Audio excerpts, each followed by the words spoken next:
What do you think was your favorite memory from your time in the Hells Angels? That something you think about to this day still? The traveling. I never would have traveled that. Come on, bro. The best I think I would have done is probably Mexico, you know what I mean? Where I could drive over the border or fly into Cancun or what's the other one? Cabo. But traveling the world, man, I mean, I went everywhere. It was so cool. So many different cultures and people, and the brothers overseas were so much cooler, so laid back, you know, I mean, they give you shirt off their backs. I got in arguments over them about money. To pay for a sandwich?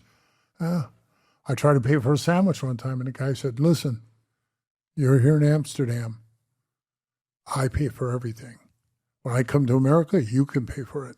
But now you're here, I pay for it. He was walking around. I went over and tried to hand the broad 20 euros. He walks over, grabs it out of my hand, crunches it up, throws it out the window. And he goes, I told you I'm buying. I said, okay. It would have been cool if you would have gave the 20 back to me. So throwing it out the window. But that was probably, I would say, the best part of being in it, the traveling. Do the citizens in the other countries look at bikers the same way Americans do? I think it depends on where you are. Like a lot of the places that I went, everybody pretty much loved them. You know what I mean? They were a part of the community. You know, they did things for them. And everywhere I went with them into the bars, I mean, they were very well accepted. And, you know, they didn't bully their way around. You know, they were walking like, hey, this is us. We ain't paying for this. Oh, we paid for our drinks and stuff like that. But, like, we didn't pay to go in anywhere. And we always got VIP. It was fun, man. I honestly, I miss that. I really do. Are they looked at as outlaws in other countries? I think they're looked at like more like a power of like an entity or something. Like something they don't want to frickin' mess around with. You know, like you know, those guys. There's too many of them. That's the thing, you know, because you see, I know they had 5 charters in Amsterdam or in Holland alone. That I visited every one of them, went around. But people think there's so many of you because there were so many different charters. And it was amazing because I said to them, who's here that you guys don't get along with? You know, I just wanted to know, like, what other big club that they were battling with over there. And they looked at me like real puzzled, and they go, what do you mean? I said, what other clubs are here in Holland that you have problems with? They looked at each other and they go, no club. We're the only club. There was no other clubs in Holland but the Angels. There was no others like support clubs. They didn't have nothing. Why is that? I think it's a better thing because honestly, it's just them. You know what I mean? You can keep your ship tighter. You know what I mean?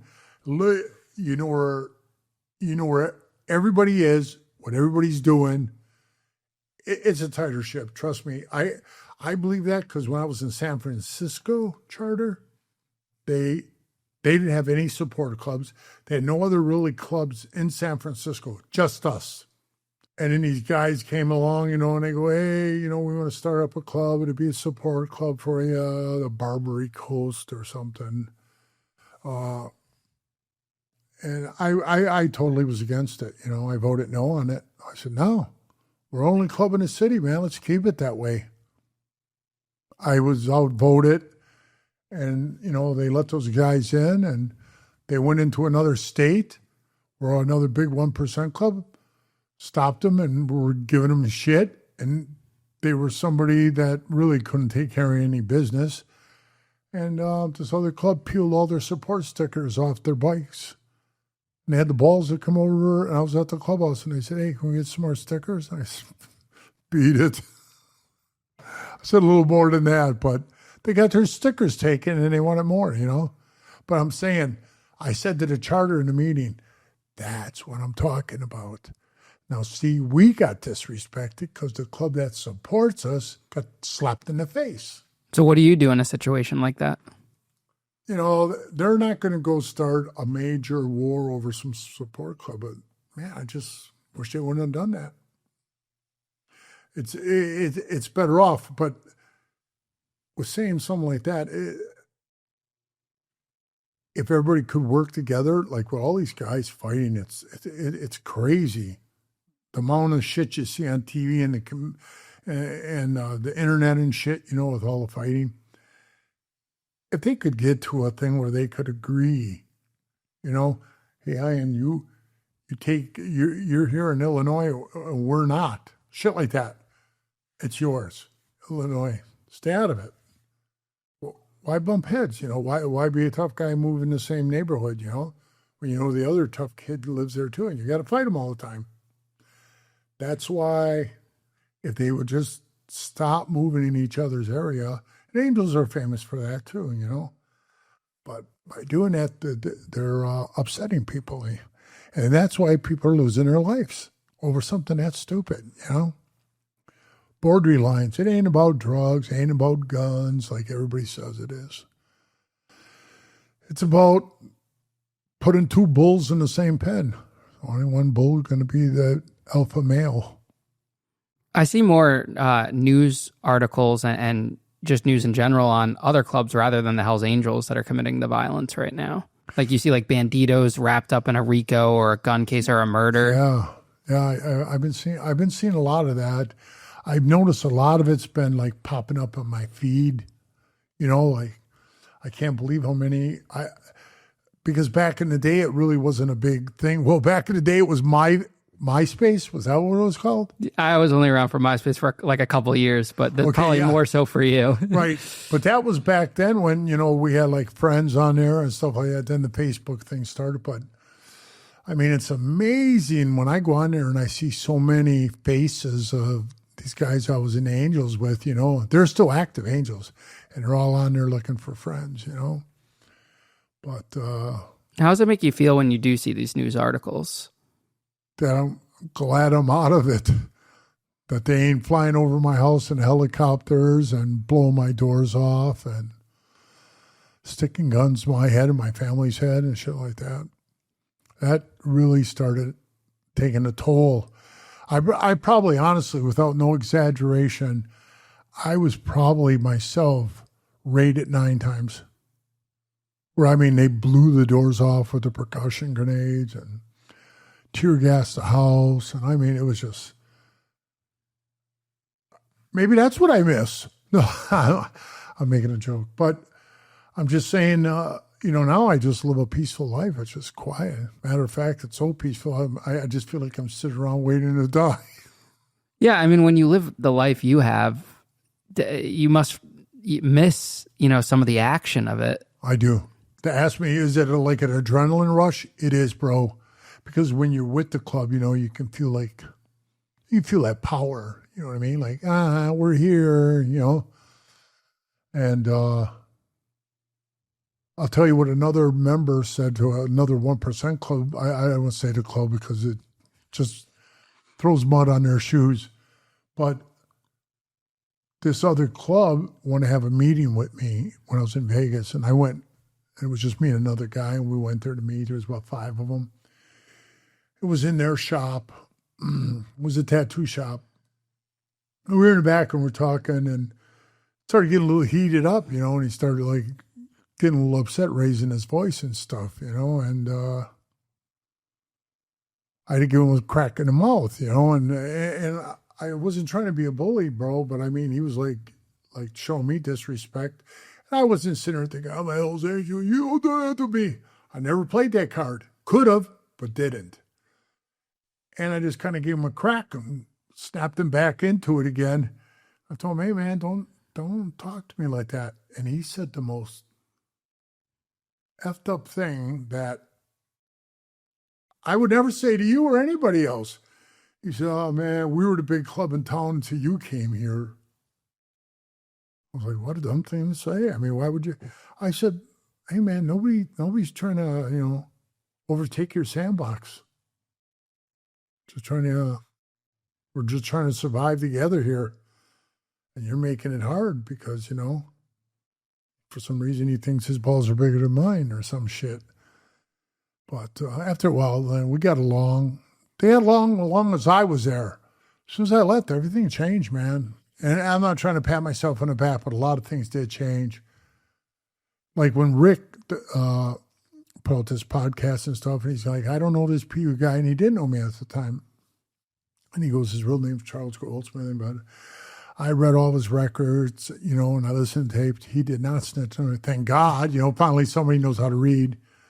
And I was like, yeah, thanks, man. And I thought in my head, thanks for that guy doing that. That's when I reached out to him. I said, hey, thanks. That's why I started talking to him a lot. And me and Rick became friends, and we were talking. And now he just dedicates his whole life to doing that shit. It's got to be driving lights. It's going to catch up with him. He's going to get himself like in a jam. They're not going to like something he said or something he's doing. Trust me, it never works out that way. Why do you think people continue to throw mud on your name even after you've been out for so long? I did things. So I was a shaker and a mover, and a lot of guys resented that. Not the older, cooler guys. They knew I was doing the right thing for what Hell's Angels do, because that's all I thought. Do it the best you can be as a Hell's Angel. And I think these newer guys that come in, they don't even know me. They talk shit, and they say all kinds of stuff. And, fuck him, he did this, he did that. They don't know what I did. They weren't even in the club when I was there. They only knew half what I did. Them punks wouldn't pull off half the stuff I did. I have a stomach for it. We'll see, we'll see when I run into them. Because even at my age, I can still box, you know what I mean? Till I can't stand anymore, let's get going. What do you think will happen in, 30, 40 years when all those original old-timers are gone? What happens to the club then? I see like the end for the Hells Angels, because it isn't about, I said it in my book, it should be like these old timers I talked to that used to be in clubs that quit.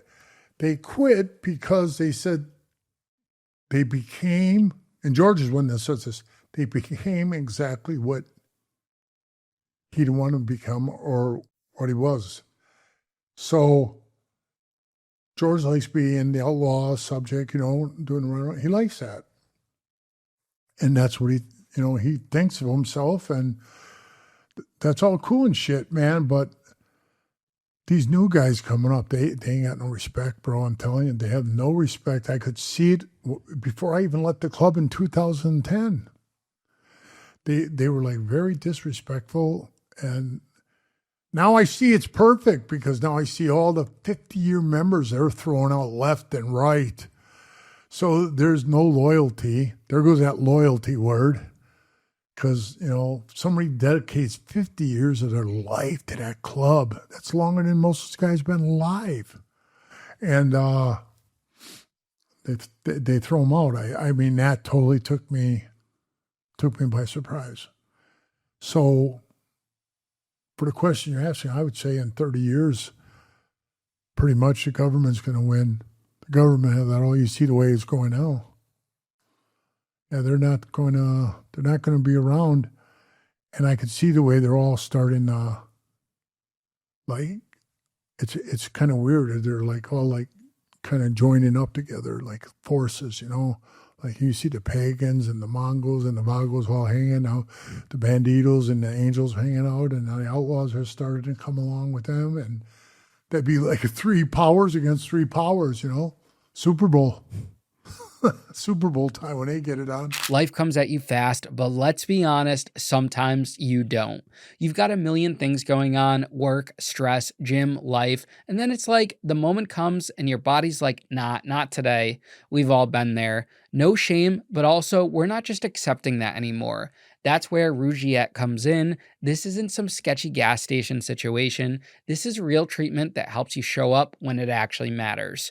Whether it's once in a while or it's been creeping up on you, they connect you with a real doctor and get you dialed in.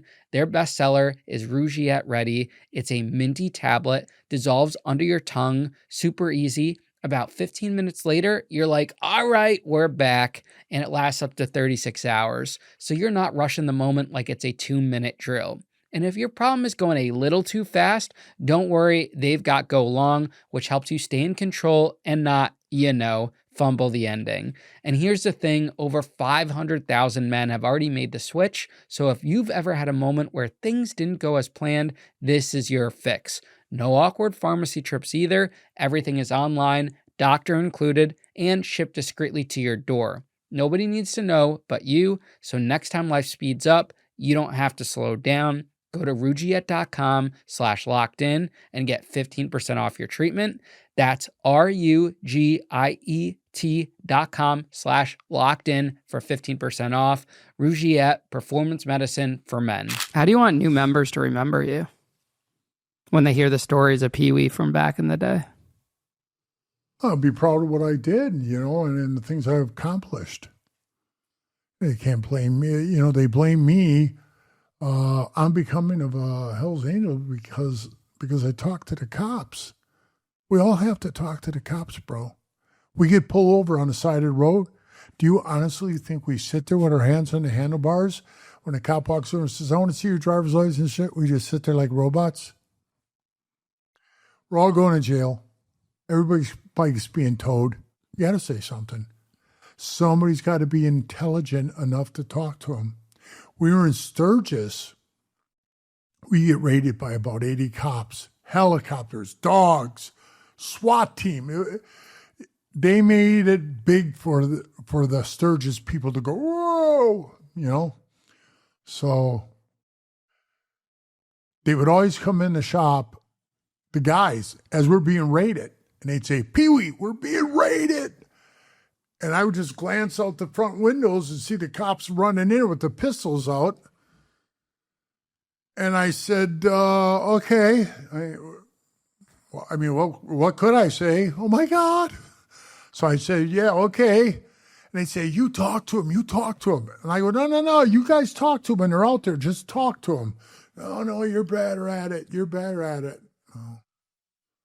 I guess I wasn't better at it because when I do, I was trying to make me out to be dirty on it. But, the cops would come there, and when they would come in, they'd walk around the shop, and you know me just the way you know me now, bro. You I make a joke about it, fucking everything that, excuse my language, everything that I do, I mean, you got to make life fun or get off the train, man. So it was funny because, I was standing there and I just told you, the guys told me, it's the cops. And they shut the door. Well, I had 4 customers in there. They were looking at hoodies and stuff. I said, excuse me. Hey, everybody, we're having a blue light special. 20% off anything you want to buy in a store right now. Right? They're grabbing clothes off the rack and running over. I give them 20% off. They pay me. I stick in the money in the cash register. Boom, the door blows open. Here they come, right? All the cops. They got there's a million laser lights. I mean, they're all over the place. It's like psychedelic shit going on. They got so many laser lights on us. And they scream, freeze, nobody move. And I didn't even put my hands up, bro. I was just like, hey, let these people out of here. These are just innocent people that have nothing to do with this. They're customers. Let them go.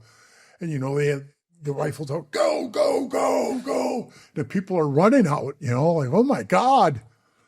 I was thinking, well, I should go good for business because, how many times you can get involved in a raid,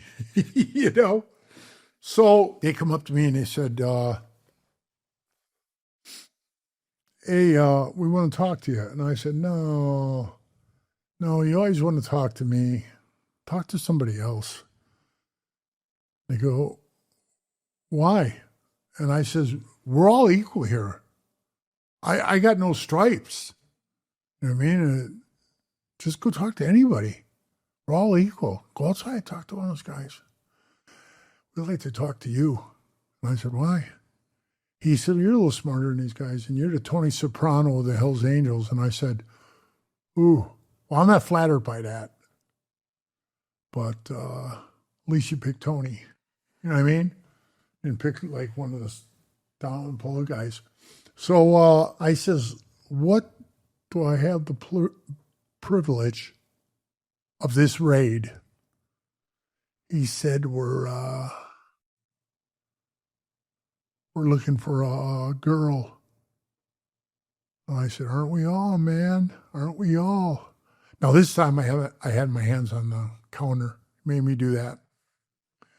I said, don't we all? And he said, no, this girl, and he shows me her picture. Now, she's dating one of the guys in the club. And I saw him with her, walking around.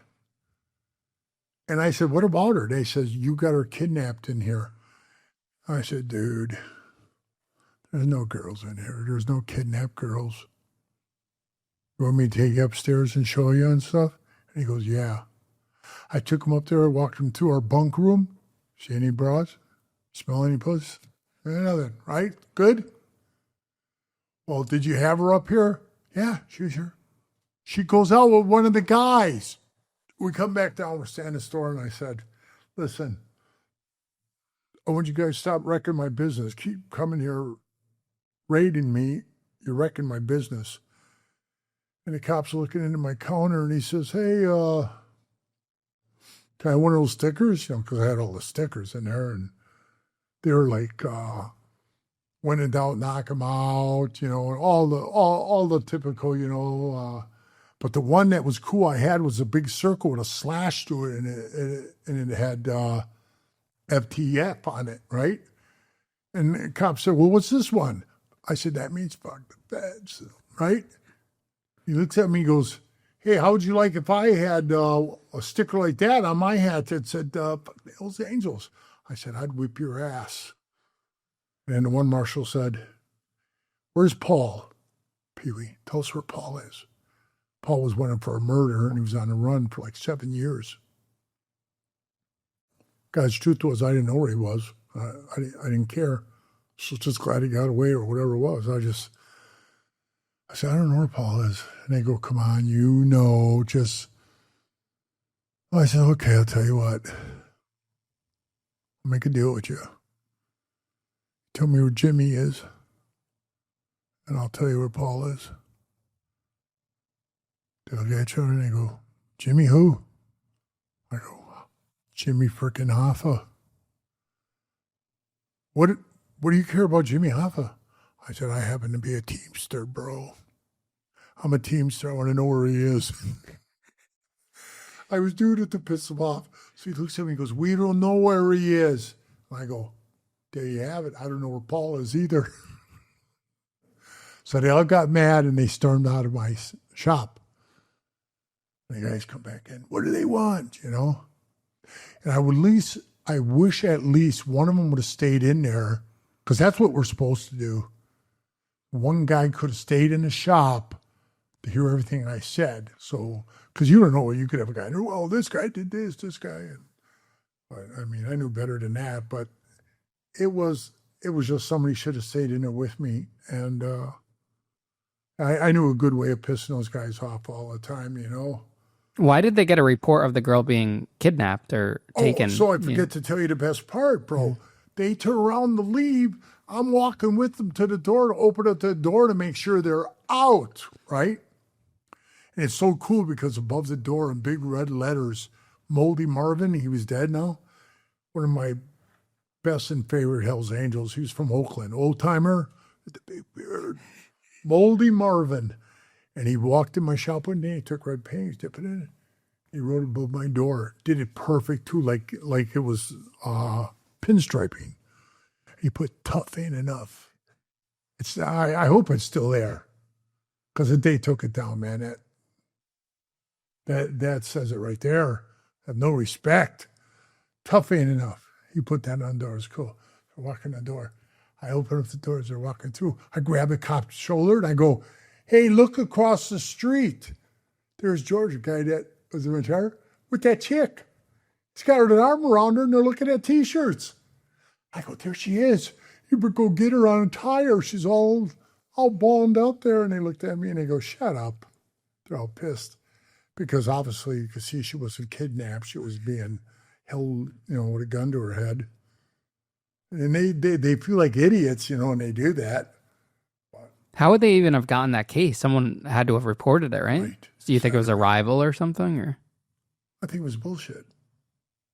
oh, just to I look. think it was a way for them to get into the shop and look around and do their thing. And believe me, if I would never have taken them upstairs and let them walk around, they would have never left. They would have stayed there and waited for judges to sign more warrants and more bullshit. And God knows what those guys had laying around upstairs. I was worried about that, something like that. And I was like, oh, fuck. Because that's a zero tolerance state. South Dakota. You lose everything. They take the shop, everything. Now, I thought you guys don't allow drugs to begin with, no one to use. They don't tell you can't use them. They tell you can't use a pipe. You can't smoke you can smoke weed out of it. But I'm saying you can't smoke like meth or coke or crack and shit like that, and you can't shoot up. But nobody said anything about snorting a pound of it. Snort as much as you want. What's the difference? I remember one of the guys that left the club, and he came over in my house, and I walked to my garage, and he was in there smoking it. And like I said, wasn't even doing it, man. So I walked in and go, what the hell are you doing, man? And he goes, oh, this is the best way to do it. And I said, and this guy was like somebody I very much admired into the club when he was in the club. He was just one of those guys who took care of business, and he was just a power to deal with, man. And he got tired of it all. 5 years, he told him, I'm out of here, and he quit. And even after he quit, they didn't mess with him. He get busy, bro. And he was doing that shit and doing it. Somebody called me from Minnesota, and they said, hey, did you hear about so-and-so? He's in the hospital. He's dying. Can't breathe. And so, well, what do you expect, bro? He's doing that much of it. And then they called me like the next day, and they said he died. He was young, too. Young. Like in his late 40s and stuff. I was like, damn him. He was cool. But, they don't care how much you snort of it. But smoking it and shooting it, you cannot do. And I mean, they get real anal about it, like to where a guy opens the head of a cigarette and knocks out a little tobacco and scoops it in there and twirls it up and lights it up. Boom! They jump on it, beat him up from it happens that quick, bro. That guy can be a 20-year member. They don't give a shit. He's out. He's out. Wow. Done. They go right to his house, take his shit, cover his stuff up. Because that is part of smoking it. Dipped it in the old cigarette, turned it on. Go puff off it, you're smoking the shit. What do you think tough ain't enough meant to you back then, seeing that every day when you walked in there? I loved it, man. It inspired me. When I looked up at it, tough ain't enough. Not again doing the bragging thing, but bro, I've been a tough guy my whole life in fights. When I saw that on there, tough ain't enough. It was like saying you have to have more than just being a tough guy. You got to be a thinker too. You got to think.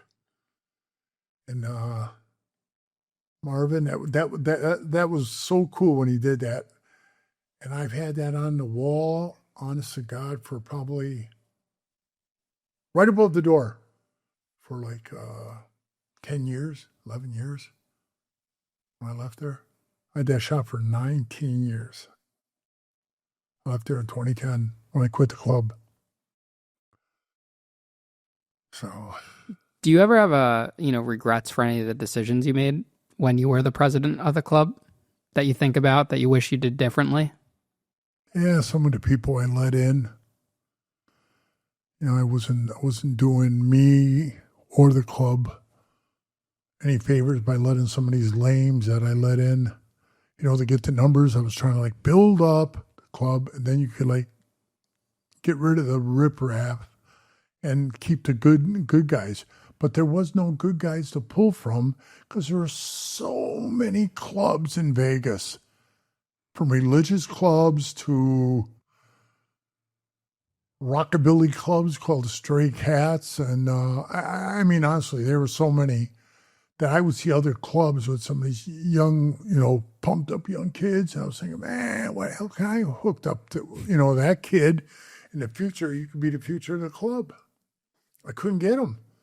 I had guys coming around the club, man. They were like 58, 59 on their way out. I want to join a club. I was thinking, oh, no, I can't have these guys in the club. They're too old. It's one thing to get in a club when you're young and then get old in it, but to join it when you're that old, it's just too much shit you got to do, man, that a lot of those old guys can't do, I'm just talking about in general, just like cleaning up or staying up all night unless they're on that shit, Do you think it was just as important to screen someone's old lady as it was to screen the individual person that was joining the club? Yeah, that's another good question, bro. But they didn't do that. They didn't do it. They could have. I mean, someone's old lady could have got busted with something, and she said, "Hey, I'll work a deal with you." But honestly, in all the years I was in there, I never seen it. I never seen the chick, turn on the club like the guys I saw. And yeah, they were pretty cool about it. But you're right; they should have did a background check on the chick too.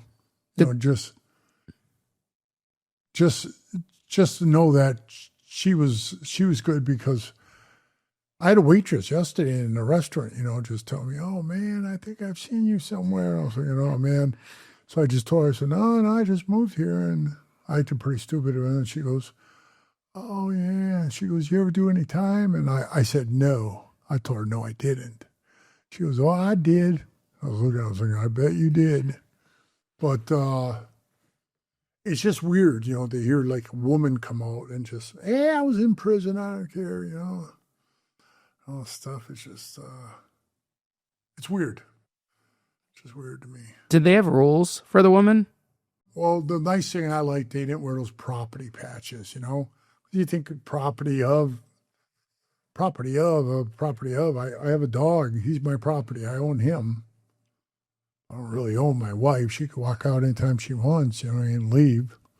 So that property of, I never liked that. It was good because the Angels didn't do it.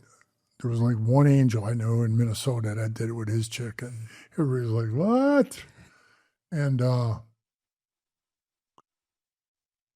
they're not your property, but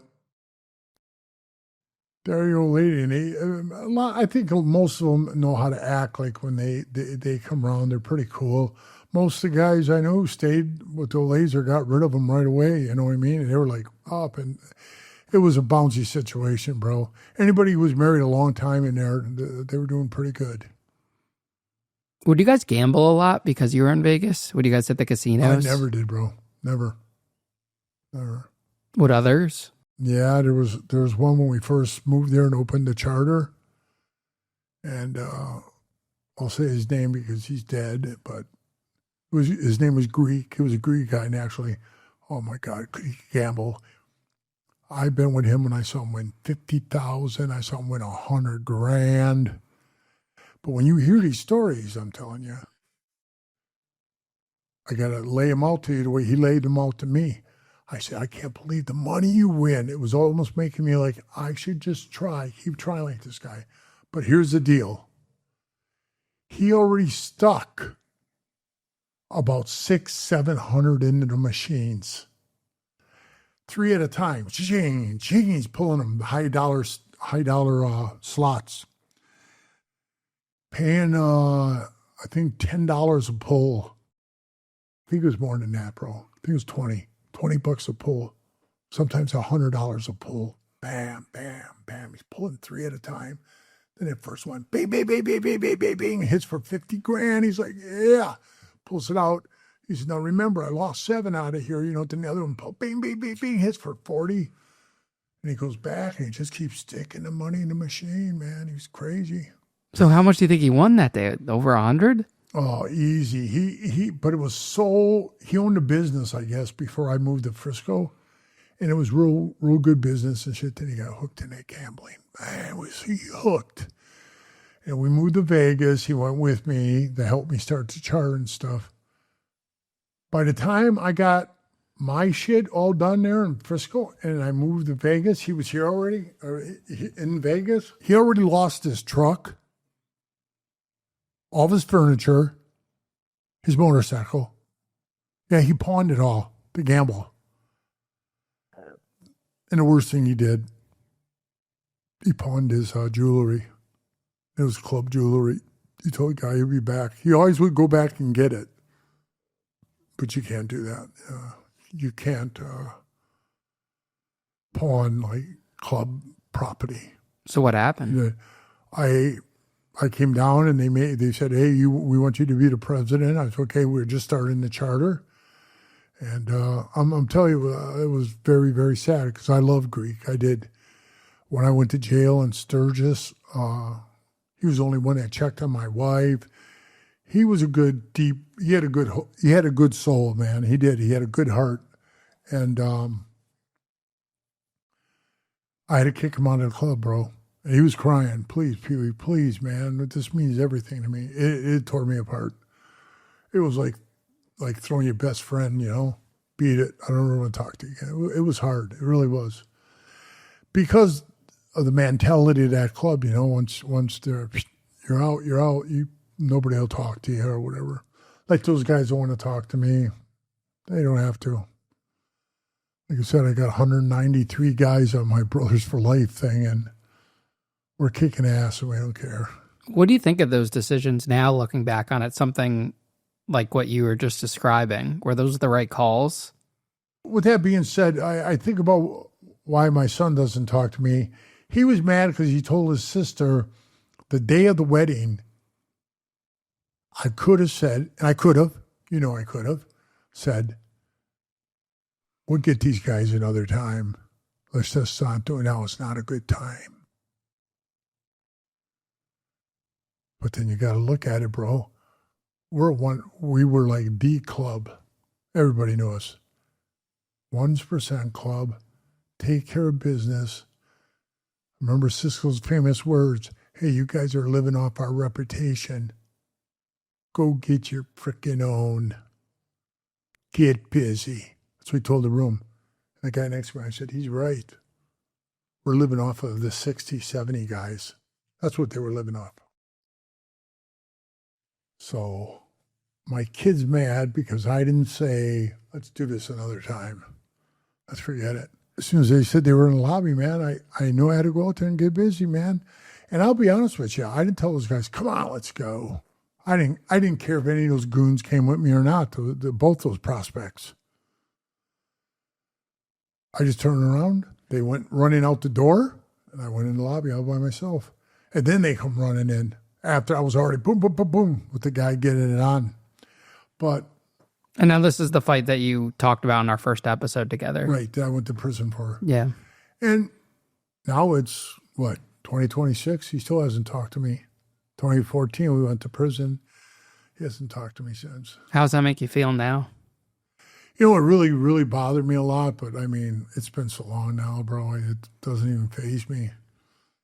He'll want to talk to me. The right about time he'll want to talk to me, I'll be dropping off, out, checking out. And it'll be too late then, right? Isn't that what they always say? Then it's too late. I did that with my dad when he was dying.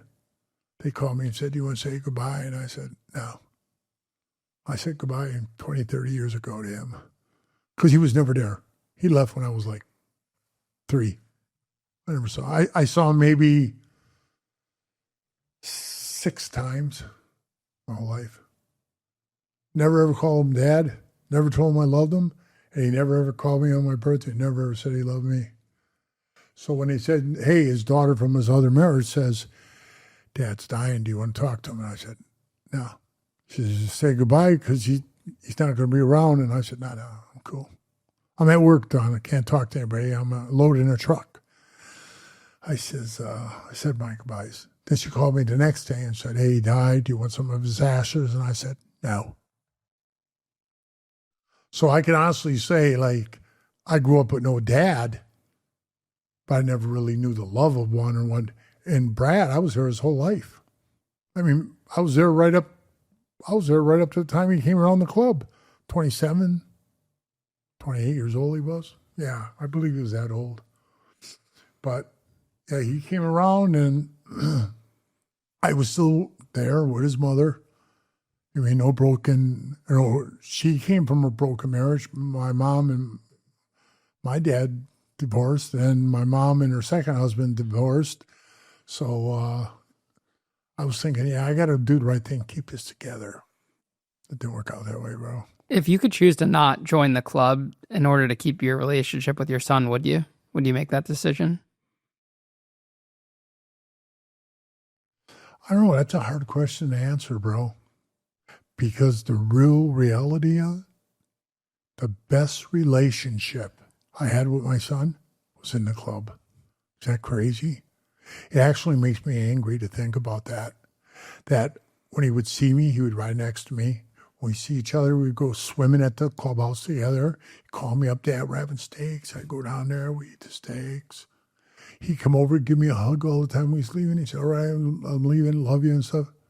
All that stuff. I mean, really, we never did that before that. It was more like, he was too cool for that. He was too grown up. Ran away, didn't want to graduate from high school, that kind of shit. But our best relationship was in the club.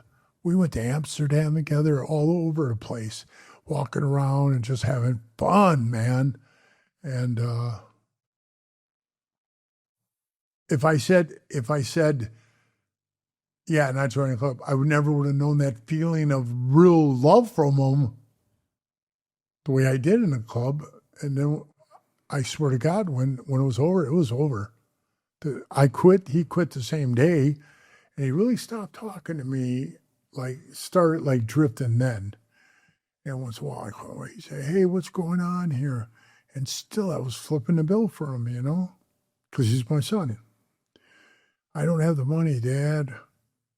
I don't have the money to get the bail money. We needed $5,000, which we really needed 10. 10% of $100,000 is 10%, 10,000, right? Well, because Steve was our brother in California. He was a bail bondsman. He told the guy in Vegas, "Hey, you give them a deal." So he said $5,000. So I gave him 10, 5 for me and 5 for Brad. I paid it for him. And we bought the bike.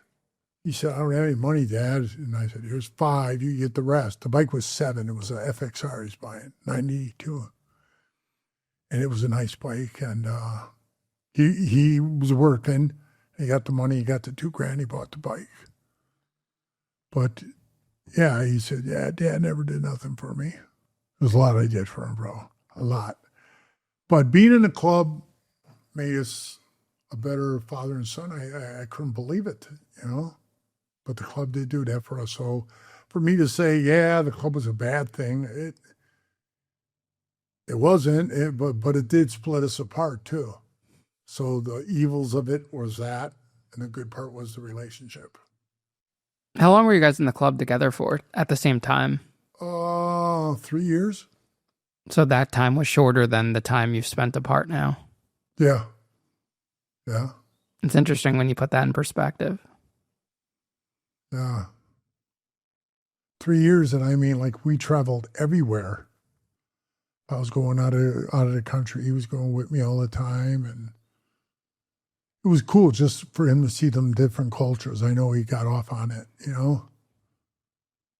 And I hear from guys at work, they'll call me. They'll say, "Yeah, I was talking with your boy today. We was telling shit about the club, what days in the club." So obviously he, as much as he hates the thought of, he went to prison, the whole thing, and he still liked the party. He got the most fun out of it when that was being in the club. He dug it. He was getting off on it. We did Larry the Cable Guy, is that right? Yeah, he was digging that. That's the picture of him and Larry in the book. And yeah, him and Larry were talking back and forth. They were having fun. But that's what he enjoyed. You know what I mean? And being a Hell's Angel, that was one of your perks.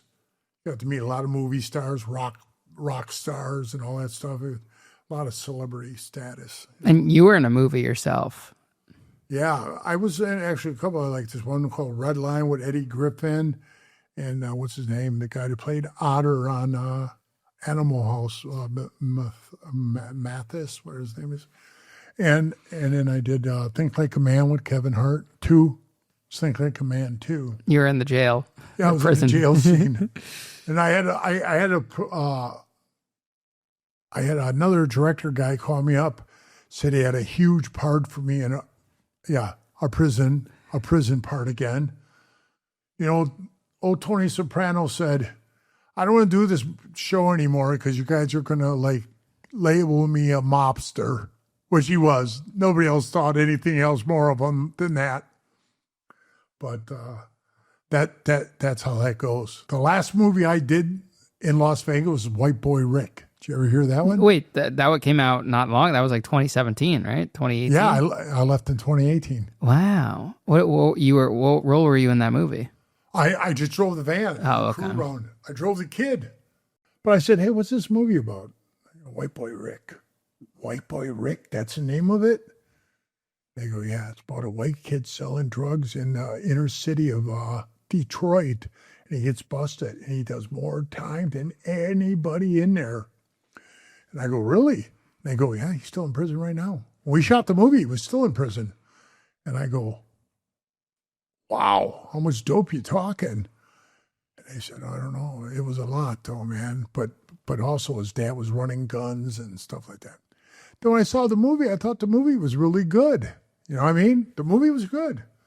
And I was involved in the parts where they went to the Vegas, the Plaza, and all that stuff. And once they left Las Vegas, I was done with it. Wherever they went, I think they went back to New York. They shot in New York, L.A. a little bit. White Boy Rick, that was the last movie I ever did.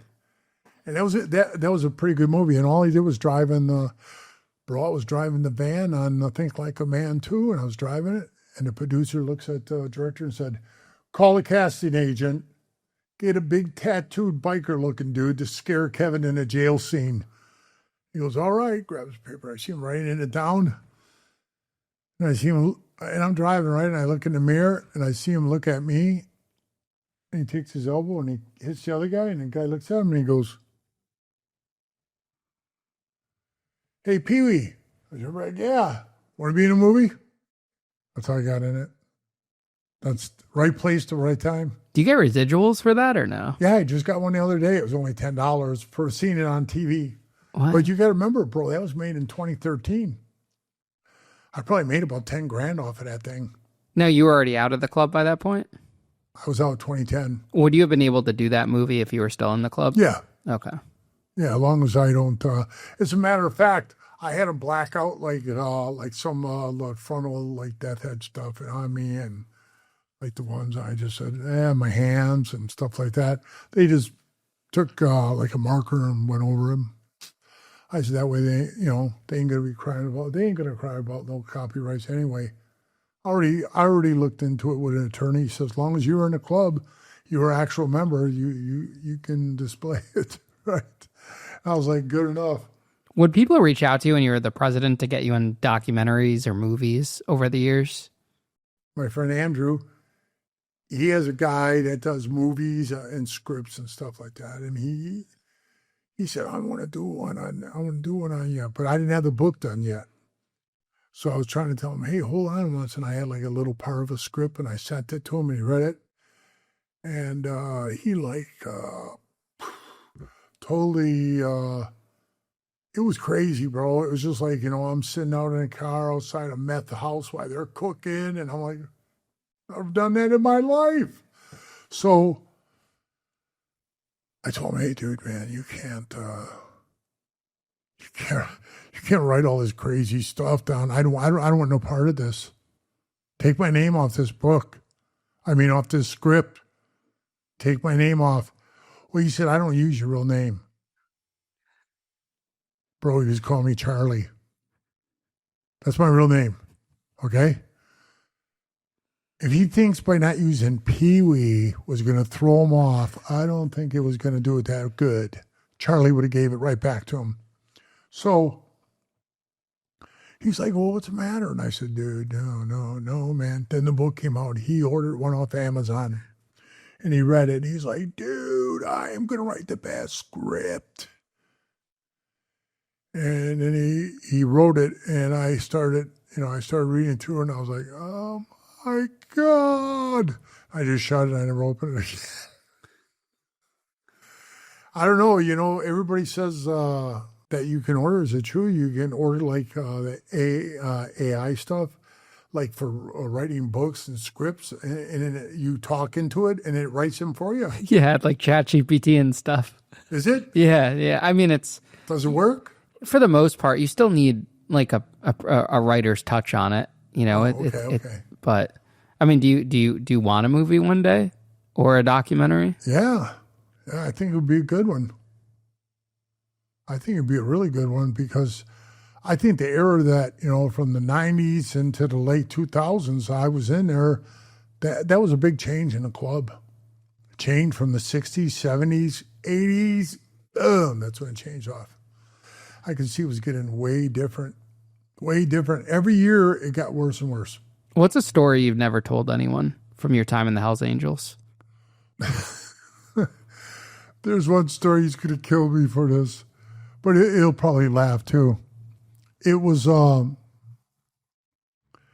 Monty. Monty just got killed, and I mean that's not the funny part. But we were at his funeral, and then we took his body in the rain. We're riding our bikes, and we rode all the way from Minneapolis to Chicago, or Rockford. I'm sorry, Rockford, and in the pouring rain, most of us followed Hearst to the graveyard when all the other guys were in vans because, all the other angels flew in. They only could be there a day and they had to leave. So all these vans full of these Hells Angels from all over the country were, in the vans. Minnesota, Nebraska, and a bunch of hardcore guys that, they will ride all the time in the rain. And we rode. It was cold. It was cold, bro. It was like 38, 39. You could see your breath.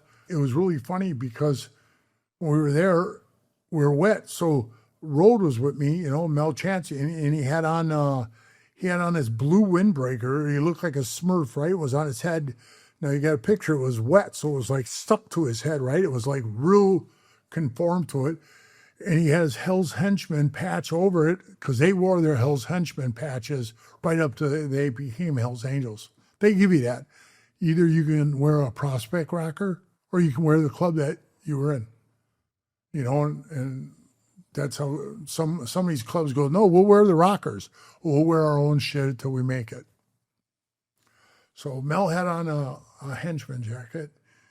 I'll never forget it. We were standing there, bro, and all these California Hells Angels and all these guys out on the West Coast and stuff. They were all standing around, the grave, and they're lowering them down in the grave, and all those prospects, we're kind of like standing all around toward the outside because it was just with the rain and stuff. The mud was unbelievable out there, and we were standing there, and the wind's blowing, and see your breath, and we're freezing, And Big Jerry was there. I think he's still in the club in Minnesota, but Big Jerry was there. We always had fun with him.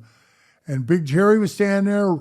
Mel was standing there. Rode, he was standing there, and I was standing like we were in a triangle. And real nonchalant, I just kind of look over at him, and I see him shaking. His teeth are chattering. And I said, "Are you all right, bro?" And real nonchalant, he turns his head shaking, and he goes, "I just need somebody to hug me." And we all busted out laughing because it was like the stupidest thing to say to me. And we all broke out laughing. Holy man, everybody left the gravesite, come over. "Oh, you think this is funny? You think a Hells Angels funeral's funny?" We weren't laughing about that. We're laughing about the stupid joke. But yeah, they were quite upset with us. Well, we were on the shit list for that one. But it was funny, Mel doing that stuff. and other stuff like I didn't put in a book or anything. He was always funny. That's why I love that dude to death, man. He'll always be my brother from another mother.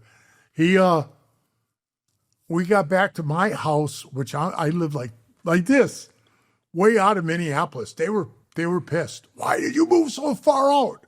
I don't want my kids to go to shit schools. You know what I mean? I went to night schools out here.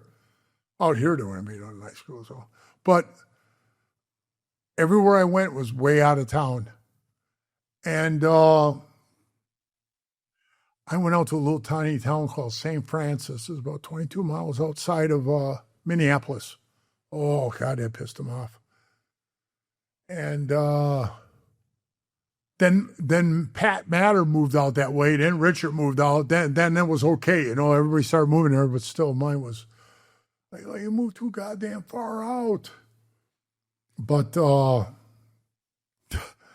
trying to think what the main thing we were talking about again. You were talking about Mel?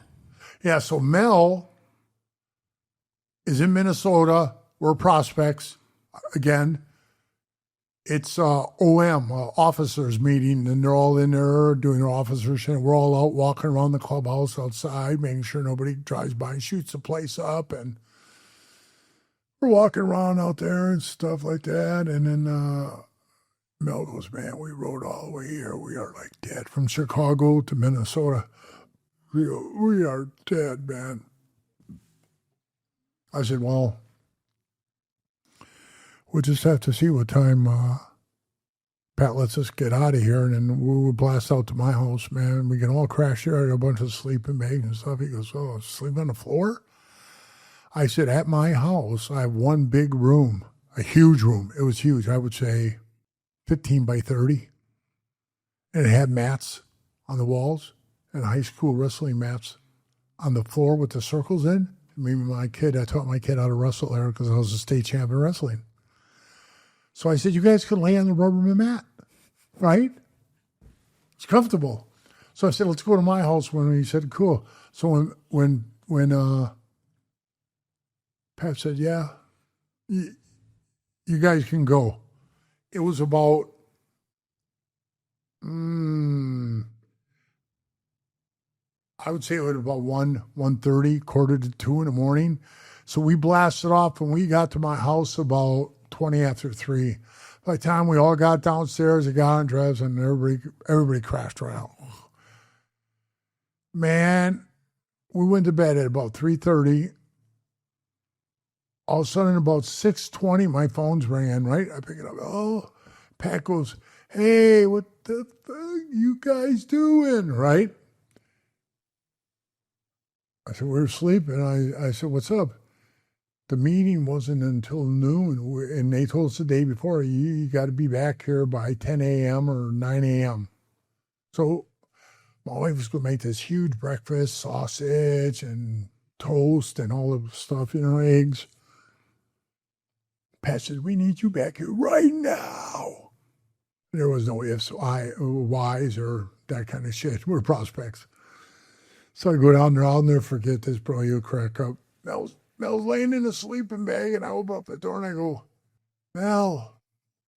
Mel. Sits his head up. He goes, what?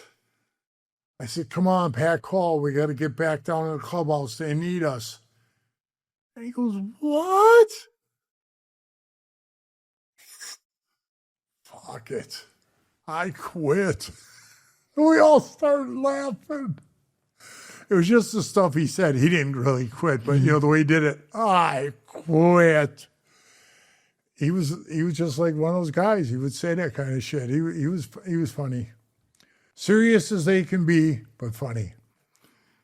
Now, I see a lot of younger bikers that I'll have friends that are friends with them, or guys that I've encountered through my show where, they don't take care of their family. They're kind of like deadbeats, and but they wanted to become that biker so bad.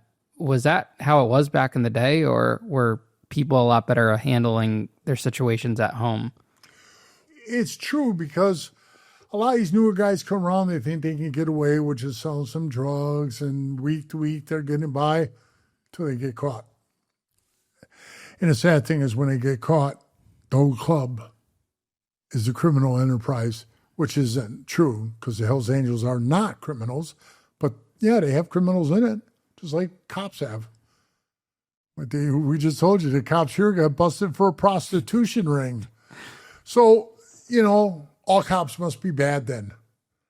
So the new generation of guys coming in, they're doing like what they think in their head is gangster shit, selling dope, doing this shit, whatever they're doing.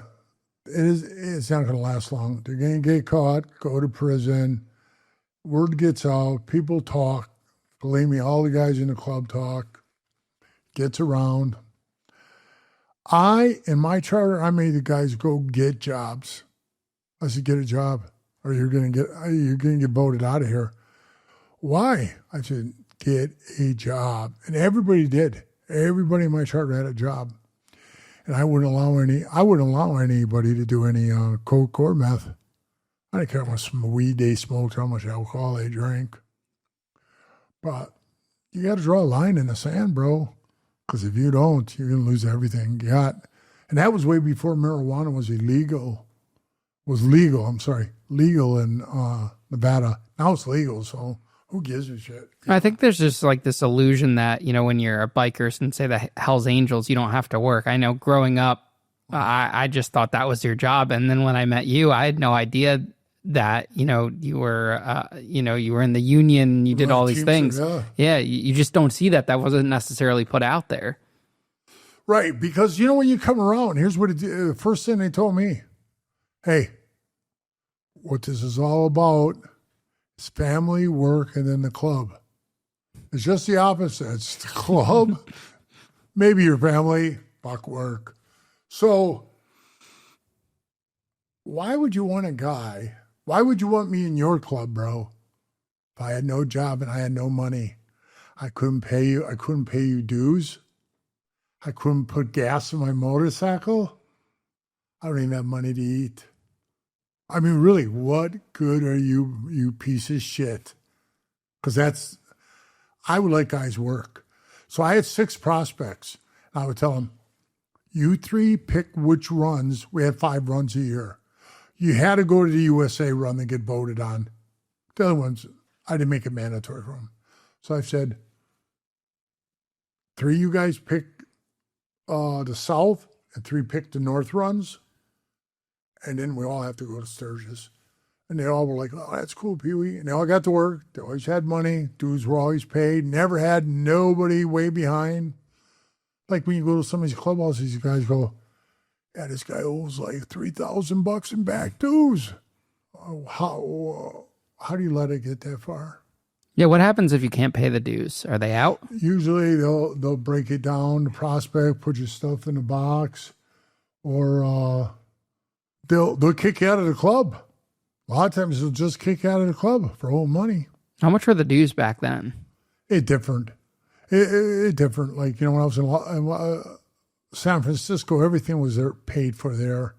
So they already paid that from way back in the 40s. So it was like $20, which was very reasonable, A year or? A week. A week. Oh, $20 a week. Okay. Yeah. And then $40 a week when I was in Minnesota. And then $50 a week when I was in Las Vegas. So it was $200 a month. And everybody's like, well, what does that go for?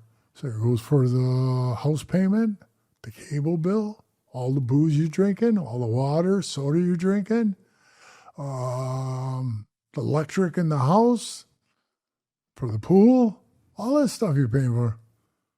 Because if we had to come out of pocket anymore, bro, come on. So if you got 10 guys and you got 200 coming in a month, you're doing good. Your house is staying afloat. So when people thought we were doing it to make money, selling drugs and shit, nothing like that. What was your view on cops back in the day when you were in the club? I ran into some really cool cops that were super cool with me. They didn't give 2 shits. Oh, yeah, I had this one motorcycle cop. His name was Murph. He was so cool. He told me when he retired, he's going to Idaho. So he retired a long time ago. But he would pull up next to me, and I'd be riding on the road, and he'd pull right up next to me on his bike, and he'd go, "Come on, let's go, big boy!" Wow! And he'd take off, and me and him race, and we get next, and we go up to 7-Eleven. We'd be getting a big gulp, and we're sitting there laughing, talking. "I'm sick," he said. "I'm so sick of this shit. I can't wait to get out of here." And he was cool, you know. He told me, "Hey, be careful, man. They're looking out for you. They're really looking to get you." You know, he was super cool. We were in San Francisco. The cops would pull up. "You got a warrant. Yeah, they got you on the telescope. They got you on a warrant. You got to go turn yourself in." So I would go back to Deadwood. I had to turn myself in, you know. So I did that. But I never would have known I had a warrant out unless he came in and told me. And he was funny, bro. He walks in, right? You know, the other microphone right here. He comes walking in, and me and Big Wayne from Frisco, we break open these animal packs. You know what I'm talking about, right? The animal packs of vitamins. It was like 9 in one pack. Yeah, like the E, the variety. C, yeah. So we got them all. We're doing. I don't want to throw them in my mouth. He walks in the door, and he says, he didn't really do it, but just the gesture was, we were rolling. He walks in, and all right, we're drinking water. He goes, "Hurry up, get in here. The angels are eating all the drugs." It was good, bro. We laughed so hard on that one. I was like, okay. They go, "Hey, they got you on the telescope. They got you on the screen outside, big as life. So you're going to get picked up for he said it's a $20,000 warrant." I said, "What's this for?" And he goes, something. He said, "Did you punch a guy in the face from, I said, somebody else did from a different club. I don't want to say it. And they did. And I didn't do it. And I went to jail for it." I was just like, well, I'm a person that you can't mistake. You know what I mean? And he stood right in that courtroom, and he says, "The person there who hit you," he says, "Yeah, him right there," pointing right to me. And I got to tell you, bro, you just sit there kind of, you're like, because you know you didn't do it. But I wasn't going to say who did, so I just looked at him, and they said, "Yeah, 30 days in jail." Better. And I was like, I didn't have anything else to do for 30 days. Do you remember your first time in jail? Like how the other inmates looked at you? Well, the other times when I went to jail, I was a big old Pashana greaser guy with the hair. You know, we go to jail, and nobody would mess with us because, you know, people didn't really know shit about us. We're like a different cult of people. Like in our bar, you know, the doo-wop music, we playing doo-wop shit, and guys are playing pool, and everybody had real nice pompadours, and chicks were dressing old, and the door would open up, a guy would walk in and just stop and go, thought he stepped back 20 years, you know? You look around and be like, "I'm out of here." They turn around and leave. They never stay.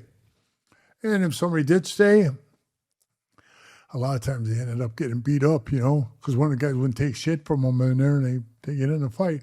Or we were fighting each other, one or two. But yeah, when I went to jail, I started going to jail back when I was a greaser quite a bit, and it was cool because there was other greasers in there all the time. And when we would get together in jail, man, we would have our own clique, our own thing going. It was more fun than I'd have to say when I went to prison in Nevada. There was the Sons of Silence in there. There was Vago, Hessian. Those guys would come out and talk to me once in a while. I was really good friends with Kelly, the guy that was Sons of Silence. He was sitting right next to me, talking to me out on the wall. We sit on this wall where it's shady. We're just sitting talking. I was like, falls in the ground. And you know, you've been through it, bro. So he falls in the ground, you know, right away. I stand up, put my hands up because it looked like I smashed him. Because nobody saw it. Nobody saw him hit the ground. He's laying on the ground now. I did this, right? The guy up in the tower turns around right away at the shotgun, you know, lay on the ground, motherfucker. So he got on the ground, and then Med came down. He's dead. Died of sugar. something with a sugar with the diabetes. But that's what he died of. Thank God. I'm not saying thank God. He was a cool dude. I'm just saying thank God, it wasn't, he didn't bust his head open on concrete or something. They would have said, I did it. But yeah, he was a cool guy. And believe it or not, the Bago was a really cool dude too. He was a tattoo artist. He was always trying to get me to get tattooed. I was like, nah, I got enough. And the one outlaw guy, Fox, was cool as shit. The other guy was, he was a dink. But, when you're in with all those different gangs, it's something, ain't it, bro? Mm-hmm. I was talking to George Christie, and he was saying that, when you get to prison, especially as a Hell's Angel, there's not really enemies. You guys are together. Right. Aryan Brotherhood guys don't like us. Really? Yeah. In Nevada, that was the case, sir? It was in Nevada. They're called Aryan Warriors, just in Nevada. And when they leave Nevada and they get busted in California, they go to the penal system there, they get killed. So, yeah, when I was in AdSeg, when they had me in the hole, I seen where somebody scraped in there, Aryan Brotherhood sucks. And then up on the wall, scraped in the wall is Aryan Warriors are pigs. I was just like, Jesus Christ, it's like kid shit in here, I mean, they're fighting back and forth. But that's who runs the prison systems, and or they think they do. More the Serranos and the blacks run it, but what do you think of those guys, like the Aryan guys? I've seen a couple of Aryan Brotherhood guys who are cool. A couple of them used to hang around our clubhouse. I thought they were going to come around the club for a while, and then they changed their minds. But the Aryan Warrior guys, no way, man. Those guys were all under a RICO. They were all telling on each other. That's why when he said, hey, we got a spot for you at a table, I said, I'm good, man. I'm good. I just quit the Hells Angels. I don't need another organization to get in. Plus, they were under a RICO. They were telling on each other. I don't want to get involved. And you were okay with they were okay with that? No, they weren't okay at all with it. They said, that's the way it is, huh? I looked. This was about a 32-year-old kid. I looked at him, I said, hey, listen, man, don't give me your fucking run around bullshit, okay? I'm out on the yard and a race riot kicks off. I'm white. I think the blacks will come after me. I'll do my own fighting. I don't need to be standing next to you. The guy says, aren't you proud of your race? I said, I just told you, man. I ain't afraid of nobody. I'll fight. Don't worry about me. Worry about yourself. So he got mad. He walked away. And then when I would see him, I would say, hey, no, not just him, a couple. Hey, what's going on? Hey, give me that. Go screw yourself, shit. Life's too short for this. I didn't give a crap, right? When I was eating at the table, they came up with the old rock in a sock, cut the whole side of my head open, and he hit me in the head. It was weird because, I was just sitting there. When I lifted my head up, not like I'm so tough, I didn't feel the rock. What the rock did was numb my head, and I think it must have numbed my thoughts or whatever it was. Because I remember sitting up, looking right across the table like I'm looking at you, like, what just happened? I was thinking, hey, am I having a brain aneurysm? Because my head felt like it was huge, right? But I wasn't bleeding or anything. Then he hit me again. Pow!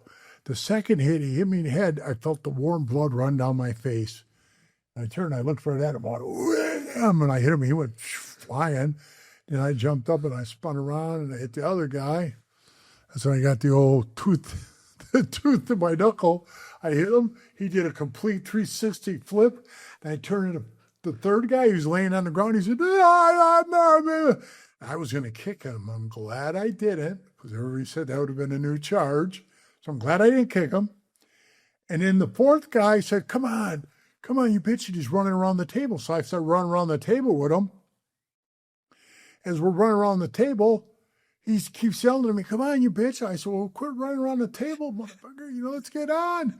And all of a sudden, boom, inside the unit, how loud it is in here. And, oh, I mean, my head was just going, the sound of it. So everybody pretty much was on the ground. Then them goons got on the ground.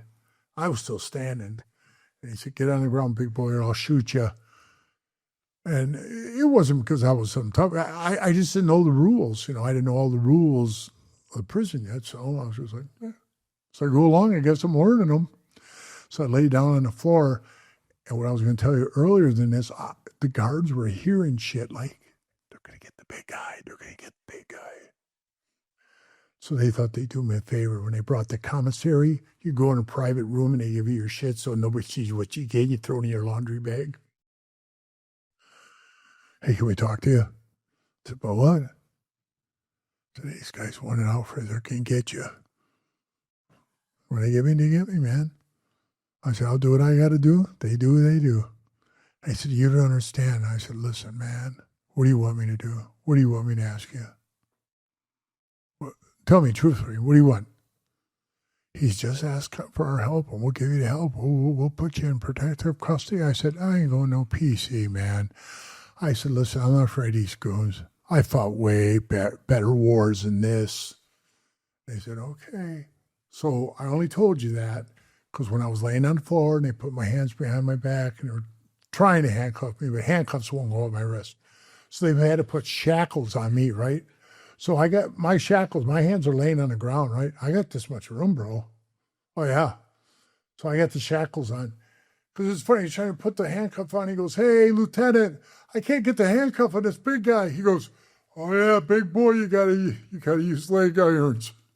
So they put the leg irons on me. Then the other cop comes over, that brings the commissary. So I told you, man. I told you. I said, well, what do you want me to do? Fucking cry? I said, hey, it is what it is, man. I'll deal with it. So they said, you want to lay down in the ambulance or do you want to walk to the infirmary? I said, I'll walk. And man, I had that shit down my face, in my ears, down my neck, all over my shirt. And the lieutenant says, I'm going to walk up there with you. I swear to God, he was about 5'4". He goes, I'm going to walk up there with you. You ain't going to get crazy or anything, are you? You ain't going to beat me up or anything like that. And I said, LT, why would I beat you up? What for?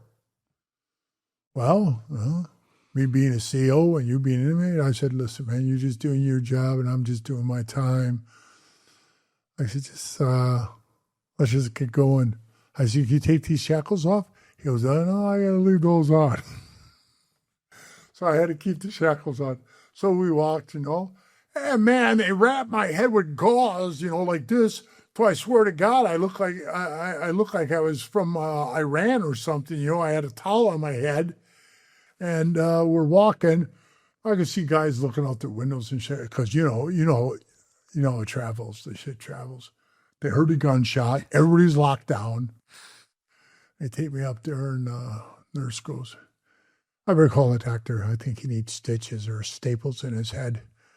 The other nurse is a male. He goes, no, he don't. He just cleans off the spot right here. So he got all clean. He squeezed it together. He goes, get that crazy glue. They got it. Put a line of crazy glue on it. He held it for a while. He says, he's good. And I go, yeah, well, what about this? And I thought it was my bone sticking out right there where that white thing is. Yeah. It was sticking out that far. It was his front tooth. I said, hey. So he grabs the tweezers and he pulls it and comes out. He goes, hey, it's a tooth. I go, oh, great. I'm probably get a mad infection off of that. And I did. I got blood poisoning. And he took it out and then he put some cleaner in it. He did some stuff. And he did some stuff to it. And he said, okay, take him back to the hole. And they took me back and they threw me in the hole. He said, here, get some sleep. And I said, oh, geez, glad I don't have a brain concussion or anything. Do you think you have one? I said, I don't know. I'm not a doctor. And he goes, yeah, neither am I. So DeSale said, I want to beat his brains in, bro. Did you ever encounter those guys again? Did you get released back to the unit, or did they transfer you? No, they kept me in the hole for 42 days. And finally the warden comes in one day and they call me. I go into the little office there and they're all sitting there and they says, Mr. Goldsmith, we don't know what we're going to do with you. And I said, what do you mean? He said, I can't put you out in the yard. I said, why not? He said, yeah, because some other guys want to get you and stuff. And I said, well, I'll sign a waiver. I go, yeah, I ain't afraid of those punks. He goes, he says, that isn't part of it. He said, well, what the big part of it is that I got about 22 kites on you. He said, they're saying that they're gonna kill you when you get out here. But they're all back numbers are fake, their names are fake. But I have 22 of them and they're in your file. So if you do get killed, the prison will be sued for millions of dollars. Because when they look in your file and they see all those murder threats and then you got killed, that's my job. I said, so what are you saying? He said, I'm going to send you to Lovelock where O.J. Simpson is. And I said, what the hell is that? And he goes, it's just another prison up north. I said, okay, when am I leaving? He said, they'll come get you Wednesday. Right? So I seen the big bus come, right? They came, they left. And then he comes in and goes, hey, sorry I didn't get you up to Lovelock, but he said all the beds, there's no beds. There's no beds. I can't send you where there's no room. And he said, I don't want you to end up in another prison. So he said, we're just going to keep you here. I said, I got to ask you something, Warden. It's been 44 days now. I'm in a hole, right? I get rocked in the head. I take care of my own business, and I'm being punished in a hole. Was I supposed to just lay there and let him kill me with the rock? He goes, no, you're not being in here. You're not being punished, sir. Please do not think you're being punished. Oh, because I haven't been out of my boxers in a month and a half? Come on, man, let me out of here. And he says, we'll get you out. We'll get you in another unit. I said, okay. I said, good. So one day they come up, Goldsmith, roll up. I roll my shit up. I come out. They put the shackles on me. I'm pulling my cart, with my bed and everything in it. Rolling around. We come up to a gate. I see the guard up there. They open up the gate. I walk in. Guys are playing handball and they're jamming around. I look and I'm like, what's going on, man? He said, you're not allowed to talk to anybody, because he's holding my arm. So he walks me into the door. They open the door. We walk in this unit. And it's weird. One unit's here. One unit's here. And then my unit was here. And the other unit was here. I mean, it's a square yard. And we go in 7A. And we walk in. And I walk in. And I seen, all these different races of guys. And they're all locked up. Right? These other guys are all outside. So I walk in and I go, yeah, you're in room so-and-so. The door opens up. And Joker, that was my cellie, he comes out. He's Norteño. He's got all the little stars on his eyes for people. So he comes running downstairs. He was cool, a little bald-headed guy. Picks up my bag. He goes, come on, man. I said, no, hey, you ain't got to do it. He said, I got you, brother. Runs up. My name's Joker Lopez. Joe Lopez is real name. I shook his hand. We became very good friends, and I took care of him because I had the money. The mob guys had a party for me, like $6,800. That yourself, that's rolling in prison. That's a lot of money. So I'm ordering soups and shit, but all the shit up in the kitchen that we were stealing, and we were burning them every day, bro. Just robbing them blind. All the stuff that we took in the kitchen, those guys were selling and making money. I gave it away. But you know yourself, you've been there. There's people in there with nothing, bro. They don't have no family. They don't have no money. They have nothing. They have nothing. They don't get letters. They don't get stored. I don't want to sit there and say I feel sorry for everybody, but I felt sorry for certain ones that I seen that been there a long time and they have nothing. They're skin and bones, bro, because they're selling their meals for stamps so they can like gamble and play. I'll go up, Pee-wee, tonight's chicken on the bone. I get, 2 stamps, you can have my meal, And I say, all right, here, I give you 5 stamps. Because I bought like 250 stamps from a guy for $50 cash. I gave him 50 cash. He gave me everything stamps. Hey, I'll get it. I'm using this bag of stamps, hoping I don't get caught with those stamps. I hid them on my mattress. I was like, oh, God damn, I hope I don't get caught. They never ever tossed my cell. Never. And I would give that kid all those tickets. Then I would steal food, extra food. I bring it back. I give it to him. I give it to him to eat. I give it to all the guys, turkey, all that shit. And they were getting mad. Pee-wee, you're giving the fucking food away. We're trying to make a living off of this, and you're giving it away. I said, listen, fellas, I have money. I'm doing good. Those people I'm giving it to, they don't have money. They don't have money to buy your food. They have no money to buy any food. So I give it to them. All right, just keep giving it to those guys because they never got anything, Yeah, okay. So many times we should have got caught, but we didn't. I'm sitting, how ironic, right? We're in prison, we're stealing. Let me ask you something. Yeah. Do you think when you were in there was any rehabilitation? No, I mean, look at it. A great example is what happened to you in there. If the guards had rumblings, they should have removed you, not asked you if you want protective custody or not. So that just shows how much they cared, right? Which is very little. Right. They were willing to let that happen. They wanted to see it. If they're allowing that, do you think they're focusing on what Mr. Charlie Goldsmith is going to be doing when he gets out of here? Yeah. There was no rehabilitation. I know. They don't care. The counselors, the case managers, a lot of them are burnt out. My counselor was on the job for 20 years. I'm just another number to her.